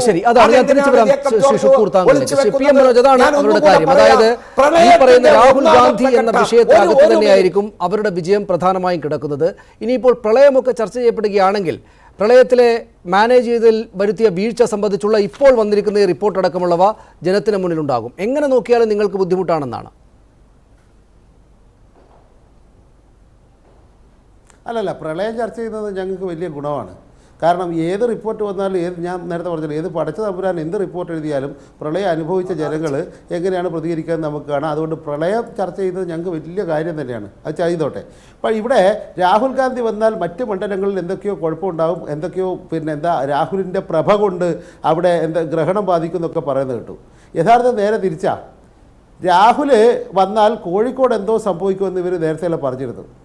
ഇപ്പോൾ കോഴിക്കോട്ടെ സ്ഥാനാർത്ഥി കുടുങ്ങിയിരിക്കുകയാണ്. ഇപ്പോൾ നേരത്തെ സനീഷ് സൂചിപ്പിച്ചതുപോലെ വലിയൊരു കുടുക്ക്. ആ കുടുക്കെന്താ? വേറെ ഞാൻ അഴിമതിയൊന്നും ആരോപിക്കുന്നില്ല. ഒരു കച്ചവടക്കാർ വരുന്നു, സംസാരിക്കുന്നു, അത് ചാനൽ സ്റ്റിംഗ് ഓപ്പറേഷനിലാണ് വരുന്നത്. ആ വന്നിട്ട് കഴിഞ്ഞ തെരഞ്ഞെടുപ്പിൽ 20 കോടി രൂപ ചെലവായി എന്നാണ് ആ സ്ഥാനാർത്ഥി പറയുന്നത്, കോൺഗ്രസിൻ്റെ സ്ഥാനാർത്ഥി. അത് പറയുന്നതാണ്, അഴിമതിയല്ല ഞാൻ ആരോപിക്കുന്നത്. എന്നിട്ട് ആ 20 കോടി രൂപ ചെലവായി എന്ന് പറയുമ്പോൾ അതിൽ 2 കോടി രൂപ കോൺഗ്രസ് തന്നതാണെന്നും പറയുന്നു. അപ്പോൾ കോൺഗ്രസിൻ്റെ നേതൃത്വം 2 കോടി രൂപ ആ സ്ഥാനാർത്ഥിക്ക് ചെലവിനായി കൊടുത്തിരിക്കുന്നു എന്ന് ആ സ്ഥാനാർത്ഥി സമ്മതിക്കുകയാണ്. അടുത്ത ഘട്ടം, ഇദ്ദേഹം കഴിഞ്ഞ തെരഞ്ഞെടുപ്പ് 2014 തെരഞ്ഞെടുപ്പ് കഴിഞ്ഞപ്പോൾ MK രാഘവൻ അദ്ദേഹത്തിന് ആകെ ചെലവായ തുക എഴുതി കൊടുത്തത് 53 ലക്ഷമാണ്. അപ്പോൾ പ്രകടമായ തെരഞ്ഞെടുപ്പ് അഴിമതി. അത് മാത്രമല്ല, പണത്തിൻ്റെ കഥ മാത്രമല്ല, പല സ്ഥലത്ത് സംഘടിപ്പിക്കുന്നുണ്ടെന്ന് പറയുന്നുണ്ട്, മദ്യം വാങ്ങിച്ചു കൊടുക്കുന്നുണ്ടെന്ന് പറയുന്നുണ്ട്, അതുപോലെ ഒരു ദിവസം 10 ലക്ഷം രൂപ ചെലവാകുന്നുണ്ടെന്ന് പറയുന്നുണ്ട്. ഈ വന്ന കക്ഷികളോട്, ഈ സ്റ്റിംഗ് ഓപ്പറേഷന് വന്ന കക്ഷികളോട് വേറെ എന്ത് പറഞ്ഞാലും കോൺഗ്രസ് എന്ന പാർട്ടി അതിൻ്റെ സ്ഥാനാർത്ഥി കൊടിയ ഇലക്ഷൻ അഴിമതി, തെരഞ്ഞെടുപ്പ് അഴിമതി നടത്തുകയാണ് എന്ന് ശ്രീ MK രാഘവൻ സമ്മതിക്കുന്നതിൻ്റെ ദൃശ്യങ്ങളാണ് ഇന്ന് പുറത്തു വന്നിട്ടുള്ളത്. അതിനർത്ഥം നേരത്തെ ഇവർ പറഞ്ഞല്ലോ ചൗക്കീദാർ കള്ളനാണ്, മോദി കള്ളനാണെന്ന് രാഹുൽ ഗാന്ധി പറഞ്ഞു. ശരിയാണ്, അത് പറയേണ്ടതാണ്.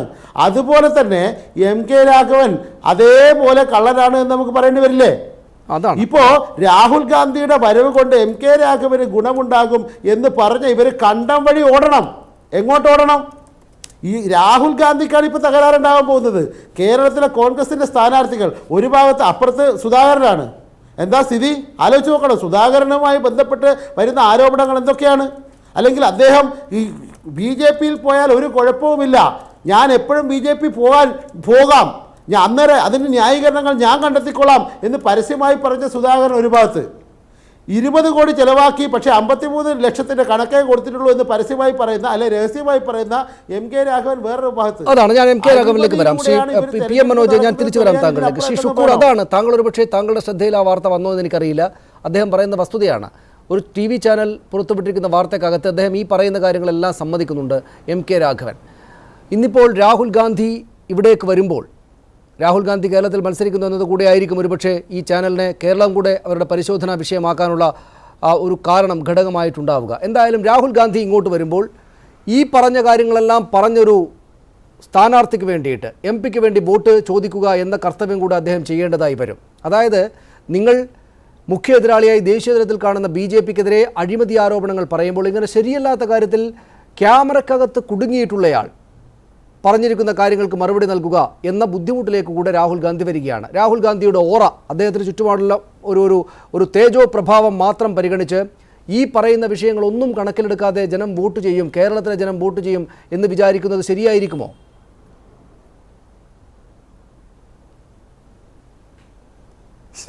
PM മനോജിനെ പോലുള്ളവർ എല്ലാ ദിവസവും രാത്രി, എനിക്ക് ഈ ഓപ്പറേഷൻ സംബന്ധിച്ചുള്ള ഒരു വാർത്തയും ഞാൻ കണ്ടിട്ടില്ല, കേട്ടിട്ടുമില്ല. ഇനി എന്താണ് കണ്ടിട്ടുള്ളത്, കേട്ടിട്ടുള്ളത്, പഠിച്ചിട്ട് അത് സംബന്ധിച്ച് പറയാം. എല്ലാ ദിവസവും പറയുന്നത് മാറ്റി പറഞ്ഞുകൊണ്ടിരിക്കുക മനോജ്. എന്താ ദേശാഭിമാനിയുടെ എഡിറ്ററാണ് പോലും. അദ്ദേഹം എല്ലാ ദിവസവും പറയുന്നത് മാറ്റി പറയുകയാണ്, അല്ലെ പിൻവലിക്കുകയാണ്. ഇത് ഇവരുടെ അദവ് നയമാണ്. എല്ലാ കള്ളവും പറയും. എല്ലാ നികൃഷ്ടമായ കാര്യങ്ങളും വിളിച്ചു പറയും. എല്ലാ തരത്തിലും ആക്ഷേപവും ആരോപണങ്ങളും അല്ല ശ്രീ ഷുക്കൂർ, ഇത് പക്ഷേ അദ്ദേഹം ഉന്നയിക്കുന്ന ഒരു ആക്ഷേപമല്ല. കള്ളക്കഥകളും പറഞ്ഞ ഇങ്ങനെ ഒരു വാർത്ത ദേശീയ തലത്തിൽ തന്നെ ഉണ്ട്. അതിൽ മാത്രമായിട്ട് ഊന്നിക്കൊടുക്കാത്തതിന്റെ കാര്യം അത് മറ്റൊരു ചാനലിന്റെ വാർത്തയാണ്. തെരഞ്ഞെടുപ്പ് കാലത്ത് വരുന്ന അത്തരം വാർത്തകളെ ഒരു പരിധിക്കപ്പുറത്തേക്ക് കാര്യങ്ങൾ കൊടുക്കുക, ഞങ്ങളുടേതല്ലാത്തൊരു വാർത്ത കൊടുക്കുന്നത് ശരിയല്ലാത്തത് കൊണ്ടാണ്. എന്തായാലും ആ ഒരു വിഷയമുണ്ട്, വസ്തുതാപരമാണ്. അദ്ദേഹം പറയുന്നുണ്ട് ക്യാമറക്കകത്ത്. ഏതായാലും വിദേശത്ത് അഴിമതി നടത്തിയ ആളുകളെ ഇന്ത്യയിൽ കൊണ്ടുവന്ന് ഇതാ രാഹുൽ ഗാന്ധിയുടെ കുടുംബത്തെ ജയിലിൽ കയറ്റാൻ പോണു എന്നൊക്കെ പറഞ്ഞ ഒരു വാർത്തയും ഭൂകമ്പവും ഒക്കെ ഉണ്ടായിരുന്നല്ലോ. അതിനേക്കാൾ ഏതായാലും വലുതല്ലല്ലോ ഇതൊന്നും. ഏതായാലും അതെല്ലാം എങ്ങനെ പരിണാമം ഉണ്ടായി എന്നുള്ളത് നമ്മൾ കണ്ടുകൊണ്ടിരിക്കുകയല്ലേ. ഏതായാലും അമിക്കസ് ക്യൂറി പറഞ്ഞതും ഇതുമെല്ലാം കൂടെ നോക്കുമ്പോൾ അമിക്കസ് ക്യൂറി എന്ന് പറയുന്നത് ബഹുമാനപ്പെട്ട ഹൈക്കോടതി നിയമിച്ചിട്ടുള്ള ആളാണ്. അദ്ദേഹം പറഞ്ഞതിനെ നമുക്ക് അത്തരത്തിൽ തള്ളിപ്പറയാനോ അത്തരത്തിൽ ഗവൺമെന്റിന് വിശദീകരിക്കാനോ കഴിയില്ല. കോടതിയിൽ അതാകട്ടെ. അപ്പോ മനോജിനെ പോലുള്ളവർ എന്തും പറയും, എന്ത് ഹീനമാർഗവും എന്തും പറയും.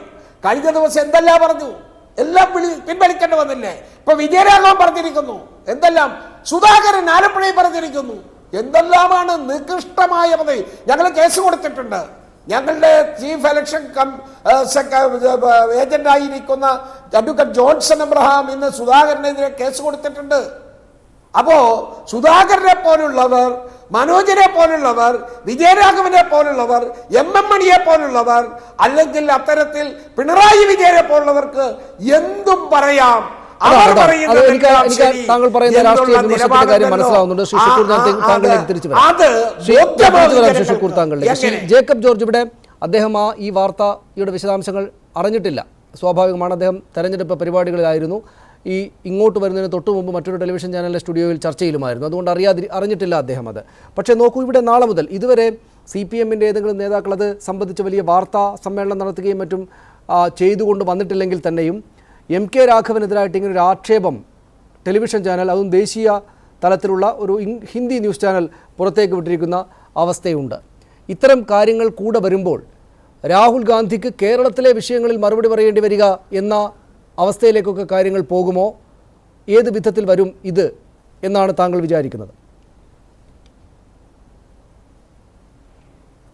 അല്ല, ഇതുപോലെയുള്ള വിഷയങ്ങൾ തീർച്ചയായിട്ടും തെരഞ്ഞെടുപ്പിൻ്റെ കാലഘട്ടത്തിൽ വലിയ ചർച്ചാ വിഷയമാകും. അതിനകത്തൊരു തീയും പുകയും ഒക്കെ ഉണ്ടാവും, യാതൊരു സംശയമില്ല. പക്ഷേ ഇക്കാര്യത്തിൽ വ്യക്തിപരമായിട്ട് ഞാനൊരു രാഷ്ട്രീയക്കാരനല്ല, രാഷ്ട്രീയ പാർട്ടികൾക്കാർക്കും വേണ്ടിയല്ല ഞാൻ പറയുന്നത്. അതുകൊണ്ട് തന്നെ MK രാഘവൻ നല്ലൊരു MP എന്ന നിലയ്ക്ക് അദ്ദേഹത്തോട് എനിക്ക് ആദരവുണ്ട്. പ്രദീപ് കുമാർ ആണെങ്കിൽ നല്ല സ്ഥാനാർത്ഥിയാണ്, യാതൊരു സംശയവും. നല്ല രാഷ്ട്രീയ നേതാവ്, കേരളം കണ്ടതിൽ വെച്ച് ഏറ്റവും പ്രഗത്ഭനായ രാഷ്ട്രീയ നേതാക്കന്മാരിൽ ഒരാൾ തന്നെയാണ് പ്രദീപ് കുമാർ. അവർ രണ്ടുപേരും തമ്മിലുള്ള മത്സരം രണ്ട് വലിയ ഉന്നത വ്യക്തികൾ തമ്മിലുള്ള മത്സരമായിട്ട് തന്നെയാണ് ഞാൻ കാണുന്നത്. അപ്പോൾ ഇതുപോലുള്ള കാര്യങ്ങൾ അതിൻ്റെ ആധികാരികത മനസ്സിലാക്കാതെ അതിൽ സ്ഥാനാർത്ഥിക്ക് MK രാഘവനെ എന്താണ് പറയാനുള്ളത് എന്ന് കേൾക്കാതെ ഞാൻ ആയിട്ട് പരസ്യമായിട്ടൊരു കമൻറ്റ് അഭിപ്രായം പറയുന്നത് ശരിയല്ല എന്നാണ് കരുതുന്നത്. അതാണ് ശ്രീ PM മനോജ്. നമുക്കൊരു ഇടവേളയിലേക്ക് പോകുന്നതിന് മുമ്പ് അതിലിങ്ങനെ ഈ തെരഞ്ഞെടുപ്പിന് തൊട്ട് മുമ്പ് ഒരു ടെലിവിഷൻ ചാനൽ ഇത്തരം ഒരു വാർത്ത പുറത്തേക്ക് വിടുന്നു എന്ന് കാണുമ്പോൾ അത് സംബന്ധിച്ചുള്ള പ്രതികരണത്തിന് സ്വാഭാവികമായിട്ടും മറ്റുള്ളവർക്ക് പരിമിതികളുണ്ടാകും. പ്രത്യേകിച്ച് എതിർപക്ഷത്തുള്ള CPM-ൻ്റെയോ CPI-യുടെ നേതാക്കൾ ഇതുവരെ ഒരു വാർത്താ സമ്മേളനമോ മറ്റോ നടത്തിയതായി കാണുന്നുമില്ല. അതുകൊണ്ട് അതൊരു ടെലിവിഷൻ ചാനലിൻ്റെ വാർത്ത മാത്രമായിട്ട് അവിടെ നിൽക്കട്ടെ എന്ന് വെച്ചാൽ അദ്ദേഹത്തിന് ശ്രീ ജേക്കബ് ജോർജ് ചൂണ്ടിക്കാണിച്ച പോലെ പൊതുവിൽ നല്ലൊരു ഇമേജാണല്ലോ അവിടെ ഉള്ളത്. ആ ഇമേജ് മാറിയിട്ട് പ്രദീപ് കുമാർ വിജയിക്കാൻ പ്രധാനപ്പെട്ട ഘടകമാകും, രാഹുൽ ഗാന്ധിക്കടക്കം മറുപടി പറയേണ്ടി വരുന്നതായ ഒരു വിഷയമായിട്ട് വരും എന്നൊക്കെ പറയുന്നത് വസ്തുതാപരമായിരിക്കുമോ, ശരിയായിരിക്കുമോ? അല്ല, ഞാനിവിടെ പറഞ്ഞത് എൻ്റെ ഏതെങ്കിലും നിഗമനമല്ല, ആ ചാനലിൻ്റെ നിഗമനമല്ല. ആ ചാനൽ അവതരിപ്പിച്ച വാർത്തയിൽ ശ്രീ MK രാഘവൻ പറഞ്ഞ വാക്കുകൾ മാത്രമാണ്. ചെലവ് 20 കോടി ആയെന്നും അതുപോലെ 2 കോടി മാത്രമേ കോൺഗ്രസിൻ്റെ നേതൃത്വത്തിൽ കിട്ടൂ എന്നുള്ളതും ബാക്കി സ്വന്തമായി സംഘടിപ്പിക്കുകയാണെന്നുള്ളതും മദ്യം വാങ്ങിച്ചു കൊടുക്കേണ്ടതുള്ളതും അത് കോൺഗ്രസ് പ്രവർത്തകർ വാങ്ങിച്ച് നോക്കിക്കൊള്ളുമെന്നുള്ളതും ഒരു ദിവസം 10 ലക്ഷം രൂപ ചിലവാകുന്നുണ്ട് എന്നുള്ളതും ശ്രീ MK രാഘവൻ്റെ വാക്കുകളാണ്. അത് എൻ്റെതുമല്ല, ചാനലിൻ്റെതുമല്ല. അപ്പോൾ അത് മറ്റൊരു അഴിമതിയും ആരോപിക്കാതെ തന്നെ കഴിഞ്ഞ തെരഞ്ഞെടുപ്പിൽ അദ്ദേഹം കൊടുത്ത ചെലവ് 53 ലക്ഷമായിരുന്നു. അപ്പോൾ ബാക്കി തുക അദ്ദേഹം മറച്ചു വെച്ചു എന്നത് ഒരു കാര്യം. കോൺഗ്രസ് 2 കോടി രൂപ അദ്ദേഹത്തിന് കൊടുക്കുന്നുണ്ടെന്നുള്ള മറ്റൊരു കാര്യം. 3 ഇലക്ഷൻ കമ്മീഷൻ്റെയും നാട്ടിലെ സകല മര്യാദകളും ലംഘിച്ചുകൊണ്ട് 20 കോടി രൂപയോളം ഇവർ ചിലവാക്കുന്നുണ്ടെന്നുള്ള അടുത്ത കാര്യം. ഈ കാര്യങ്ങൾ മാത്രമേ ഇവരോട് വാങ്ങിയെന്നൊന്നും ഞാൻ പറഞ്ഞിട്ടില്ല. അങ്ങനെ പറയുന്നതിന് അടുത്ത ദിവസം അവർ കൊണ്ടുവരട്ടെ. പക്ഷേ അദ്ദേഹം പറഞ്ഞ കാര്യങ്ങൾ വെച്ച് കോൺഗ്രസിൻ്റെ അതിഭീകരമായ തെരഞ്ഞെടുപ്പ് അഴിമതിയുടെ ചിത്രമാണ് അദ്ദേഹം തുറന്നു കാട്ടിയിട്ടുള്ളത്. ഈ തുക 2 കോടി രൂപ ഒരു സ്ഥാനാർത്ഥിക്ക് കോൺഗ്രസ് പാർട്ടി കൊടുക്കണമെങ്കിൽ എവിടെ നിന്ന് ഇവരുണ്ടാക്കുന്നു? കഴിഞ്ഞ തവണ കൊടുത്തിട്ടുണ്ടെങ്കിൽ അഴിമതി നടത്തി ഉണ്ടാക്കിയതല്ലേ? അങ്ങനെയുള്ള ചോദ്യങ്ങൾക്ക് രാഹുൽ ഗാന്ധി അല്ലാണ്ട് വേറെ ഉത്തരം പറയാം. പിന്നെ രാഹുൽ ഗാന്ധി അദ്ദേഹം 20-ൽ ഒരാൾ, അതായത് കേരളത്തിൽ 20 മണ്ഡലങ്ങളിൽ മത്സരിക്കുന്ന UDF സ്ഥാനാർത്ഥികളിൽ കാസർഗോഡ് ഉണ്ണിത്താനെ പോലെ, കണ്ണൂർ സുധാകരനെ പോലെ വയനാട്ടിൽ രാഹുൽ ഗാന്ധി, അങ്ങനെ തെരഞ്ഞെടുപ്പ് രംഗത്ത് കാണാൻ കഴിയൂ. പിന്നെ അദ്ദേഹം 2 ദിവസമാണ് വരുന്നത്.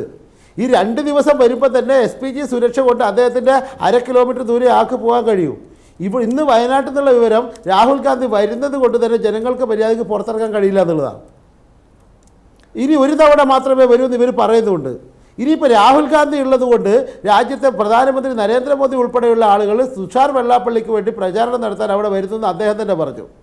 വയനാട്ടിലെ ജനങ്ങളുടെ സ്വൈര ജീവിതം ഈ അടുത്ത മെയ് 23 വരെ ഹനിക്കപ്പെടും, അല്ലെങ്കിൽ അതിന് വിഘാതം വരുമെന്നല്ലാതെ അതിലപ്പുറം എന്തെങ്കിലും ഒരു പ്രാധാന്യം രാഹുൽ ഗാന്ധിയുടെ ഇല്ല എന്ന് ഞാൻ പറയുന്നില്ല. ശ്രീ ജേക്കബ് ജോർജ് പറഞ്ഞതിനോട് ഞാൻ വിയോജിക്കുന്നില്ല. പക്ഷേ ഉണ്ടാകുമായിരുന്നു. ആദ്യത്തെ പ്രഖ്യാപനം ഇവരുടെ ഈ 4-ാം തീയതി വരെയുള്ള 3-ാം തീയതി വരെയുള്ള കള്ളക്കളി നടന്നില്ല, 2-ാം തീയതി വരെ. യഥാർത്ഥത്തിൽ രാജ്യത്തിൻ്റെ പ്രധാനമന്ത്രിയാകാൻ പോകുന്നു എന്ന് ഇവർ തന്നെ പറയുന്ന, പ്രധാനമന്ത്രി സ്ഥാനാർത്ഥിയാണ് എന്ന് ഇവർ തന്നെ പറയുന്ന ഒരു നേതാവിന്, AICCയുടെ പ്രസിഡന്റിന് ഒരു മണ്ഡലം കൃത്യമായി തിരഞ്ഞെടുക്കാൻ കഴിയാതെ ദക്ഷിണേന്ത്യയിലെ മറ്റെല്ലാ സംസ്ഥാനങ്ങളിലും മറ്റെല്ലാ മണ്ഡലങ്ങളിലും നോമിനേഷൻ്റെ സമയം പോലും കഴിഞ്ഞിട്ട് വയനാട് മാത്രം ബാക്കിയുള്ളപ്പോൾ അവിടെയാണ് അദ്ദേഹം സ്ഥാനാർത്ഥി എന്ന് പറയുന്നതിന് പാപ്പരത്വം ഉണ്ടല്ലോ.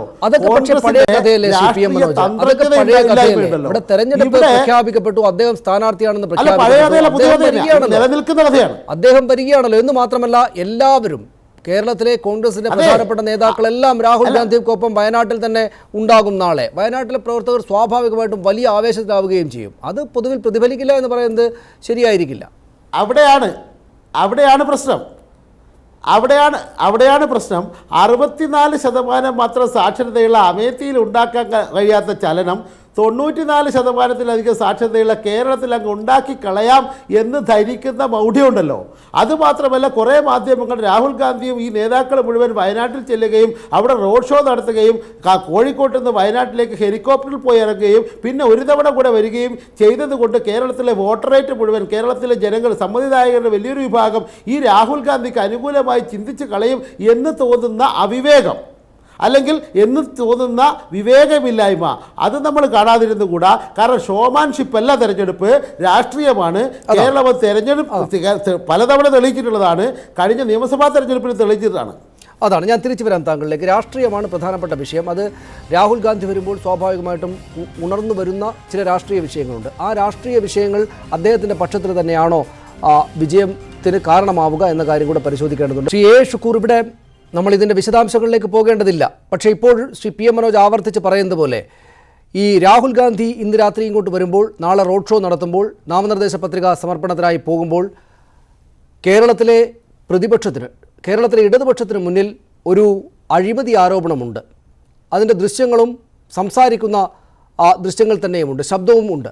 അതുകൊണ്ട് രാഹുൽ ഗാന്ധി വരികയും അപകടത്തിലായിരിക്കുന്ന ഇടതുപക്ഷത്തിനാകപ്പാടെ പ്രഹരമേൽപ്പിക്കുന്ന തരത്തിൽ മുന്നോട്ട് പോവുകയും ചെയ്യുമെന്നാണ് കണക്കാക്കിയിരുന്നതെങ്കിൽ, പക്ഷേ ഇപ്പോൾ ചില വിഷയങ്ങൾ അതിനെതിരായിട്ട് ഉന്നയിക്കാനുള്ളത് ഇവരുടെ കൈവശം കിട്ടിയിട്ടുണ്ട്. അത് ഈ കോൺഗ്രസിനെതിരെ ഇടതുപക്ഷം എല്ലാ കാലത്തും ഉന്നയിക്കുന്ന അഴിമതി എന്ന പ്രധാനപ്പെട്ട വിഷയവുമായി ബന്ധപ്പെട്ടതാണ്. അതുകൊണ്ട് രാഹുൽ ഗാന്ധി ആണെങ്കിൽ എല്ലാ ദിവസവും വന്ന് പ്രചാരണം നടത്തി പോകാൻ പറ്റുന്ന അവസ്ഥയിലല്ല ഉള്ളത്. വന്നു പോകണം, അദ്ദേഹത്തിന് മറ്റു കാര്യങ്ങൾ ചെയ്യാനുണ്ട്. ഈ പുറം ദേശങ്ങളിൽ, മറ്റ് സംസ്ഥാനങ്ങളിൽ നരേന്ദ്രമോദി സർക്കാരിനെതിരായിട്ട് ഉന്നയിക്കുന്ന വിഷയങ്ങൾ, കോൺഗ്രസ് ഉന്നയിക്കുന്ന അതേ വിഷയങ്ങൾ കുറെ കൂടെ തീവ്രമായിട്ട് ഉന്നയിക്കാൻ ശേഷിയുള്ള ആളുകളാണ്, പ്രത്യേകിച്ച് ഈ കർഷക സമരം പോലുള്ളവ. അതാണ് ഇടതുപക്ഷം. അതുകൊണ്ട് രാഷ്ട്രീയ വിഷയമാണ് പ്രധാനപ്പെട്ട കാര്യമെങ്കിൽ, രാഹുൽ ഗാന്ധി, പിണറായി വിജയൻ എന്ന വ്യക്തികളൊന്നുമല്ല പ്രധാനപ്പെട്ട കാര്യമെങ്കിൽ, രാഷ്ട്രീയ വിഷയങ്ങൾ ഉന്നയിക്കുകയാണെങ്കിൽ ഇപ്പോഴും സമാസമം പോരാട്ടം തന്നെയാണ്. താങ്കൾ കരുതുന്ന പോലെ വളരെ എളുപ്പത്തിൽ വിജയിച്ചു പോരാവുന്ന UDFന് സാഹചര്യം ഇല്ല എന്നർത്ഥം.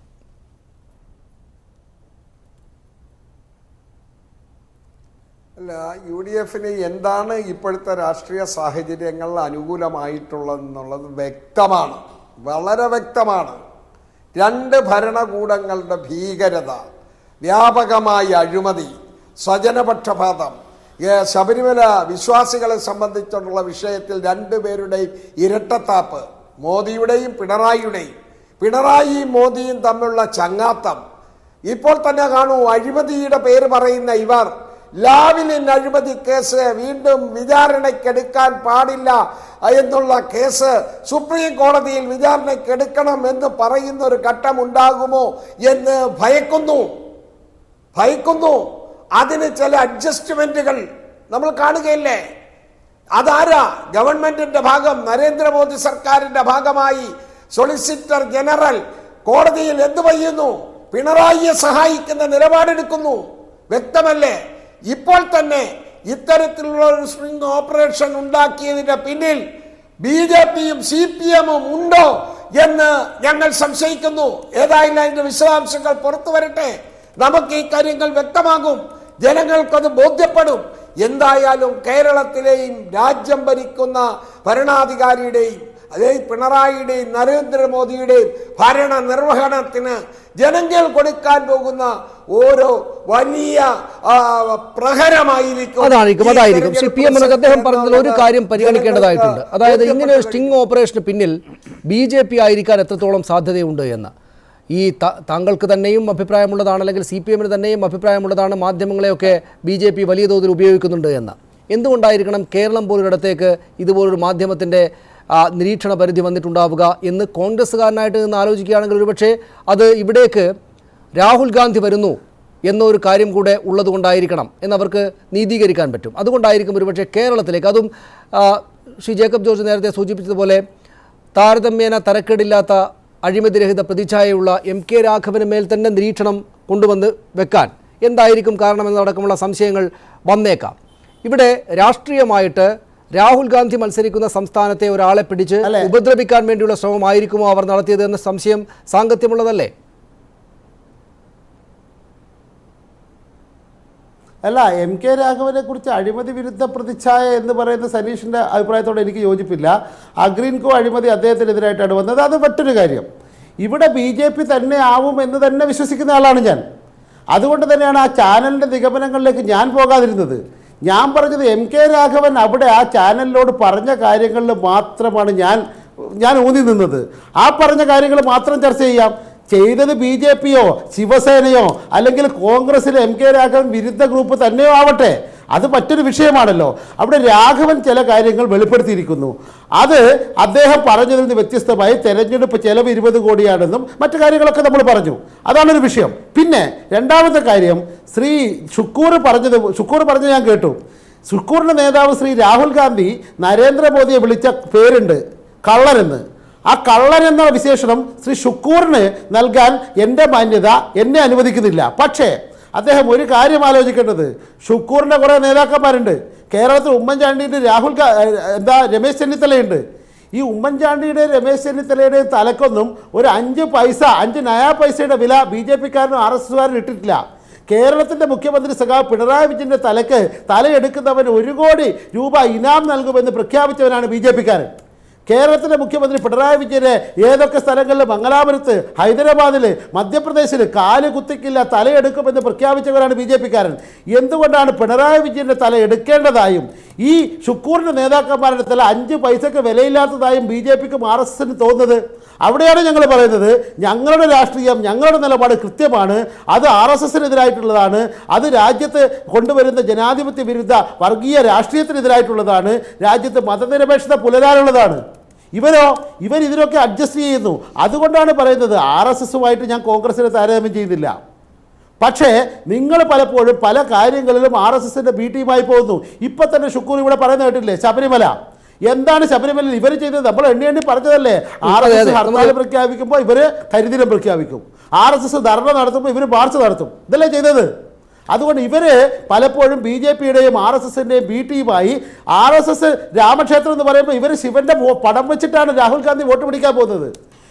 പൂജ നടത്തുന്ന മണിയടിക്കുന്ന പടമാണ് പ്രിയങ്കയുടേത്. മനോരമയിൽ വന്ന് കഴിഞ്ഞ ദിവസം കണ്ടില്ലേ? അതാണ് ഓരോയിടത്തും ഓരോ നിലക്കാണ്. ഞാൻ തിരിച്ചു വർഗീയ രാഷ്ട്രീയം പയറ്റാൻ ശ്രമിക്കുമ്പോൾ അപകടമാണിത്. അതാണ് ശ്രീ ജേക്കബ് ജോർജ്, ഞാൻ തിരിച്ചു വരാം. ഷുക്കൂർ താങ്കളിലേക്ക് വരാം. അതിനു മുമ്പ് ശ്രീ ജേക്കബ് ജോർജ്, ഇവിടെ രാഹുൽ ഗാന്ധി എന്ത് പറഞ്ഞാകും വോട്ട് പിടിക്കുക എന്നതൊരു പ്രധാനപ്പെട്ട വിഷയമായിരിക്കും കേരളത്തിലെ മൊത്തം തെരഞ്ഞെടുപ്പ് ചിത്രത്തെ സംബന്ധിച്ച്. രാഹുൽ ഗാന്ധി സ്വാഭാവികമായിട്ടും നരേന്ദ്രമോദി സർക്കാരിനെതിരായിട്ട് പറഞ്ഞ് വർഗീയ രാഷ്ട്രീയം, ഈ നരേന്ദ്രമോദി സർക്കാരിൻ്റെ ഹിന്ദുത്വ നിലപാടുകൾ എന്നതൊക്കെ പറഞ്ഞാണ് അവർ വോട്ട് പിടിക്കുന്നത് കേരളത്തിലെങ്കിൽ, സ്വാഭാവികമായിട്ടും അതേ നിലപാടുള്ള കുറെ കൂടി ശക്തമായിട്ട് ആ നിലപാട് കേരളത്തിൽ സ്വീകരിച്ചിരിക്കുന്ന CPM-ന് അത് ഏത് വിധത്തിലായിരിക്കും ബാധിക്കുക എന്ന കാര്യമുണ്ട്. അല്ലെങ്കിൽ അദ്ദേഹം ഇടതുപക്ഷത്തിനെതിരായിട്ട് പറഞ്ഞ് ഇവിടുത്തെ പ്രധാനപ്പെട്ട ശത്രു ഇടതുപക്ഷമായതുകൊണ്ട് ഇടതുപക്ഷത്തിനെതിരായിട്ട് ആഞ്ഞടിച്ചുകൊണ്ടാണ് രാഹുൽ ഗാന്ധി വോട്ട് തേടുന്നതെങ്കിൽ അങ്ങനെ തേടാൻ സാധ്യതയുണ്ടോ? അങ്ങനെ തേടുകയാണെങ്കിൽ അത് ശരിയായ രാഷ്ട്രീയമായിരിക്കുമോ ദേശീയ തലത്തിൽ വെച്ച് നോക്കുകയാണെങ്കിൽ?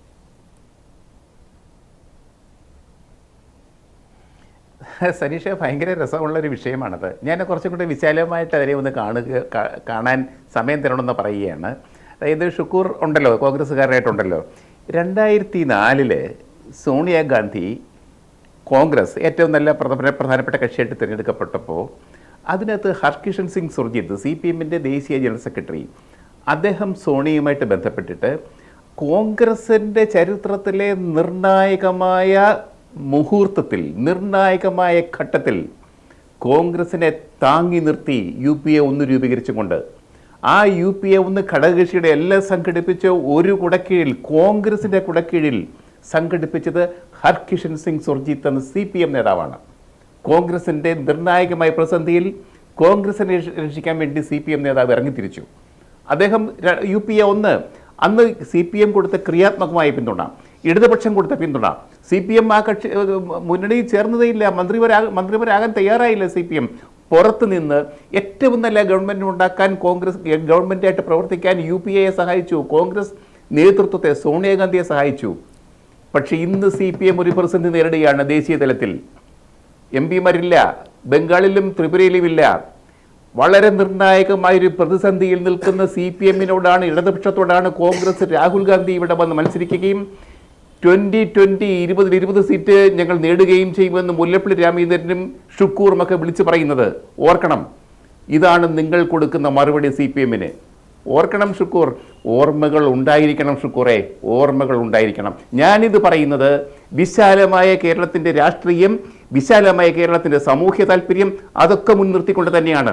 ഇവിടെ കോൺഗ്രസ് ക്ഷയിച്ചുകൂടാ, ഇവിടെ CPM-ഉം ഇടതുപക്ഷവും ക്ഷയിച്ചുകൂടാ എന്നതാണ് ഒരു മാധ്യമ പ്രവർത്തകൻ എന്ന നിലയിൽ, കേരളത്തിലെ ഒരു പൗരൻ എന്ന നിലയിൽ എൻ്റെ നിലപാടതാണ്. എന്താ കടന്നു വരാൻ കഴിയാഞ്ഞത് ഇത്രയും കാലം? ഞാൻ ഇടപെടുകയാണ് ശ്രീ ജേക്കബ് ജോർജ്, താങ്കളിലേക്ക് ഞാൻ വരാം. ശ്രീ ഷുക്കൂർ, അതാണ് പ്രധാനപ്പെട്ട വിഷയം. അതായത് ഇത്തരം കാര്യങ്ങളെല്ലാം ആലോചിക്കുന്ന വോട്ടർമാർക്കിടയിലേക്കാണ് നിങ്ങളുടെ നേതാവ് വന്നിറങ്ങുന്നത്. അഴിമതിയാണെങ്കിൽ അഴിമതി കാര്യം ഓർമ്മപ്പെടുത്തുന്നൊരു വസ്തുത, ഒരു സംഭവം ഉണ്ടായിട്ടുണ്ട്. അത് അഴിമതിയാണോ കൈക്കൂലിയാണോ, അദ്ദേഹം അത് വാങ്ങിയിട്ടുണ്ടോ എന്ന കാര്യമൊക്കെ പുറത്താണ്. പക്ഷേ ഒരു വിഷയം പ്രചരിപ്പിക്കാനൊരു വിഷയം CPM-ന് ഇടതുമുന്നണിക്ക് കിട്ടിയിട്ടുണ്ട്. കോൺഗ്രസിൻ്റെ അഴിമതിയെ ബോധ്യപ്പെടുത്താൻ, ആളുകൾക്ക് മുന്നിൽ ഓർമ്മയിലേക്ക് കൊണ്ടുവരാൻ. അതോടൊപ്പം വിശാലമായിട്ട് ഈ പറഞ്ഞതുപോലുള്ള രാഷ്ട്രീയം, ദേശീയ തലത്തിലടക്കം ചർച്ച ചെയ്യുന്ന രാഷ്ട്രീയം, ആ രാഷ്ട്രീയത്തിൽ CPM എടുത്ത നിലപാടുകൾ, ഇതെല്ലാം അവിടെയുണ്ട്. നമ്മുടെ നാട്ടിലൊരു വോട്ടർ രാഹുൽ ഗാന്ധി വരുന്നു എന്നതുകൊണ്ട് മാത്രം ഇരുപക്ഷത്തും അതാത് കാലത്തെ രാഷ്ട്രീയം പരിഗണിച്ച് വോട്ട് ചെയ്യുന്ന ഒരാൾ, രാഹുൽ ഗാന്ധി വരുന്നു, രാഹുൽ ഗാന്ധി നാളത്തെ പ്രധാനമന്ത്രി തന്നെ ആയിക്കോട്ടെ, അദ്ദേഹം വരുന്നതുകൊണ്ട് മാത്രം മറ്റു രാഷ്ട്രീയങ്ങളെല്ലാം മറന്നുകൊണ്ട് വോട്ട് ചെയ്യും, 20ഇടത്തും നിങ്ങൾക്ക് അനുകൂലമായുള്ള തരംഗമുണ്ടാകുമെന്ന് വിചാരിക്കുന്നത് ഈ ഘട്ടത്തിൽ പോലും വസ്തുതാപരമായിട്ട് ശരിയാവുകയില്ല എന്ന തോന്നലാണ് ഉണ്ടാകുന്നത്. അതുമാത്രം പോരായിരിക്കും, രാഷ്ട്രീയമായിട്ടുള്ള പ്രചരണങ്ങളിലേക്ക് പോവുകയും മറ്റും വേണ്ടിവരും. ആ പ്രചാരണത്തിലേക്ക് പോയാൽ CPM-ന് അവരുടെ ഇടതുപക്ഷ മുന്നണിക്ക് അവരുടേതായിട്ടുള്ളൊരു ചില എഡ്ജുണ്ടാകുന്ന സംഭവങ്ങളുണ്ട് എന്ന് സമ്മതിച്ചു കൊടുക്കണ്ടേ? ചർച്ച അവസാനിപ്പിക്കാം.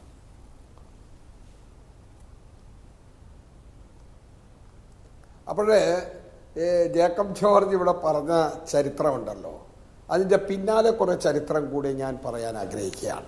അതിൻ്റെ മുന്നിലുള്ള ചരിത്രം 1977 ശ്രീ പിണറായി വിജയൻ കൂത്തുപറമ്പിൽ നിന്ന് ജയിച്ചു വരുന്ന ഒരു സാഹചര്യമുണ്ട്. അന്നത്തെ BJP-യുടെ പഴയ രൂപം ജനസംഘം, ആ ജനസംഘത്തിൻ്റെ പൂർണ്ണ പിന്തുണയോടുകൂടിയാണ് പിണറായി വിജയൻ നിയമസഭയിലേക്ക് വരുന്നത്. അത് കഴിഞ്ഞ് 1989 VP സിംഗിന്റെ ഗവൺമെന്റിന്റെ ചിത്രം നിങ്ങളൊന്നെടുക്കൂ. ഇതേ CPM കേരളത്തിലെ CPM-ന്റെ ഇവിടെ നിന്നുള്ള അഖിലേന്ത്യാ ജനറൽ സെക്രട്ടറി സഖാവ് EM ശങ്കരൻ നമ്പൂതിരിപ്പാട്, VP സിംഗ് ഗവൺമെന്റിൽ 2 മന്ത്രിമാർ, അടൽ ബിഹാരി വാജ്പേയിയും LK അദ്വാനിയും ശ്രീ EMS-ഉം ചേർന്നുള്ള ഒരു എന്താ സ്റ്റിയറിംഗ് കമ്മിറ്റി അല്ലെങ്കിൽ ഉന്നതാധികാര സമിതി, അവരായിരുന്നു ആ ഗവൺമെന്റിനെ താങ്ങി നിർത്താൻ വേണ്ടിയുള്ള നടപടികൾ സ്വീകരിച്ചത്. ഈ വിഷയങ്ങൾ നമ്മൾ ചർച്ച ചെയ്ത വിഷയങ്ങൾ വന്നാൽ അതിനെതിരായ രാഷ്ട്രീയ വിഷയങ്ങൾ കൂടെ വരും. അത് പറയട്ടെ അവിടെ നിന്ന് 2004-ലേക്ക് 1980-ൽ AK ആന്റണി ഉമ്മൻചാണ്ടി ഞങ്ങളുടെ കൂടെയായിരുന്നു. അതായത് നിങ്ങളുടെ ഈ നിലപാട് തള്ളിക്കൊണ്ട് 1980-ൽ AK ആന്റണി ഉമ്മൻചാണ്ടി ഞങ്ങളുടെ കൂടെയായിരുന്നു. അറിയാലോ? ആയിരുന്നു. അപ്പൊ അവർക്ക് വിവരമില്ലാത്തതുകൊണ്ടാണോ അങ്ങനെ വന്നത്? അവരുടെ രാഷ്ട്രീയമാണ് അങ്ങനെ വന്നത്. ഇക്കഥയൊന്നും പറയണ്ട. അല്ല, 1977 രാഹുൽ ഗാന്ധി വരുന്നതോടെ ഈ രാഷ്ട്രീയ ചർച്ചകൾ കൂടുതൽ ഊർജ്ജസ്വലമാവുകയല്ലേ ഉള്ളൂ. കൂടുതൽ ശക്തിയിൽ എതിർക്കാൻ വേണ്ടി നോക്കുകയല്ലേ ഉള്ളൂ അവർ. അത് സ്വാഭാവികമായിട്ടും രാഹുൽ ഗാന്ധിയുടെ ഓറക്കനുസരിച്ച് ഒരുപാട് സീറ്റുകൾ വാങ്ങിയെടുക്കാൻ പറ്റുമെന്ന ആഗ്രഹത്തിന് വിഘാതമായി നിൽക്കുകയല്ലേ ചെയ്യുക എന്ന ചോദ്യങ്ങളാണുള്ളത്. രാഹുൽ ഗാന്ധി വരുന്നതോടെ കേരളത്തിലെ തെരഞ്ഞെടുപ്പ് ഒന്നുകൂടെ രാഷ്ട്രീയവൽക്കരിക്കപ്പെടുകയല്ലേ ചെയ്യുക എന്ന ചോദ്യമാണ് നമുക്ക് മുന്നിലുള്ളത്. ഞാൻ ഇടപെടുന്നത് സമയക്കുറവുകൊണ്ടാണ്. ഇപ്പോൾ ഈ സമയത്തിനകത്ത് രാഹുൽ ഗാന്ധി കോഴിക്കോടേക്ക് വന്നിറങ്ങും എന്നതായിരുന്നു നേരത്തെ കിട്ടിയ വിവരം. അതുകൊണ്ട് അതുകൂടെ പ്രതീക്ഷിച്ചിരുന്നു. പക്ഷേ അദ്ദേഹം അല്പസമയത്തിനകമാണ് എത്തുക. നമുക്ക് ഈ ചർച്ച അവസാനിപ്പിക്കാം. സ്വാഭാവികമായിട്ടും ഈ വിഷയങ്ങളിൽ പല വിഷയങ്ങളുള്ളൊരു ചർച്ചയായിരുന്നു. ഈ വിഷയങ്ങളിലെ ചർച്ചകൾ വരും ദിവസങ്ങളിലും തുടരുകയാണ് ചെയ്യുക. രാഹുൽ ഗാന്ധി വന്നാൽ ഒന്നുകൂടെ ഊർജ്ജസ്വലമാവുകയും രാഷ്ട്രീയം പറയുന്നതിൻ്റെ ശക്തി ഒന്നുകൂടെ കൂടുകയുമല്ലേ ചെയ്യുക എന്ന ചോദ്യം നാട്ടുകാർക്ക് മുന്നിലുണ്ടാകും. നമ്മുടെ ഈ ചർച്ചയിൽ പങ്കെടുത്തതിന് വളരെയധികം നന്ദി ശ്രീ PM മനോജ്, ശ്രീ ജേക്കബ് ജോർജ്, ശ്രീ A ഷുക്കൂർ ഈ ചർച്ചയിൽ പങ്കെടുത്തതിന്. തുടക്കത്തിൽ ടെലിഫോണിലൂടെ വന്ന ഹരീഷ് വാസ്തവന് നന്ദി.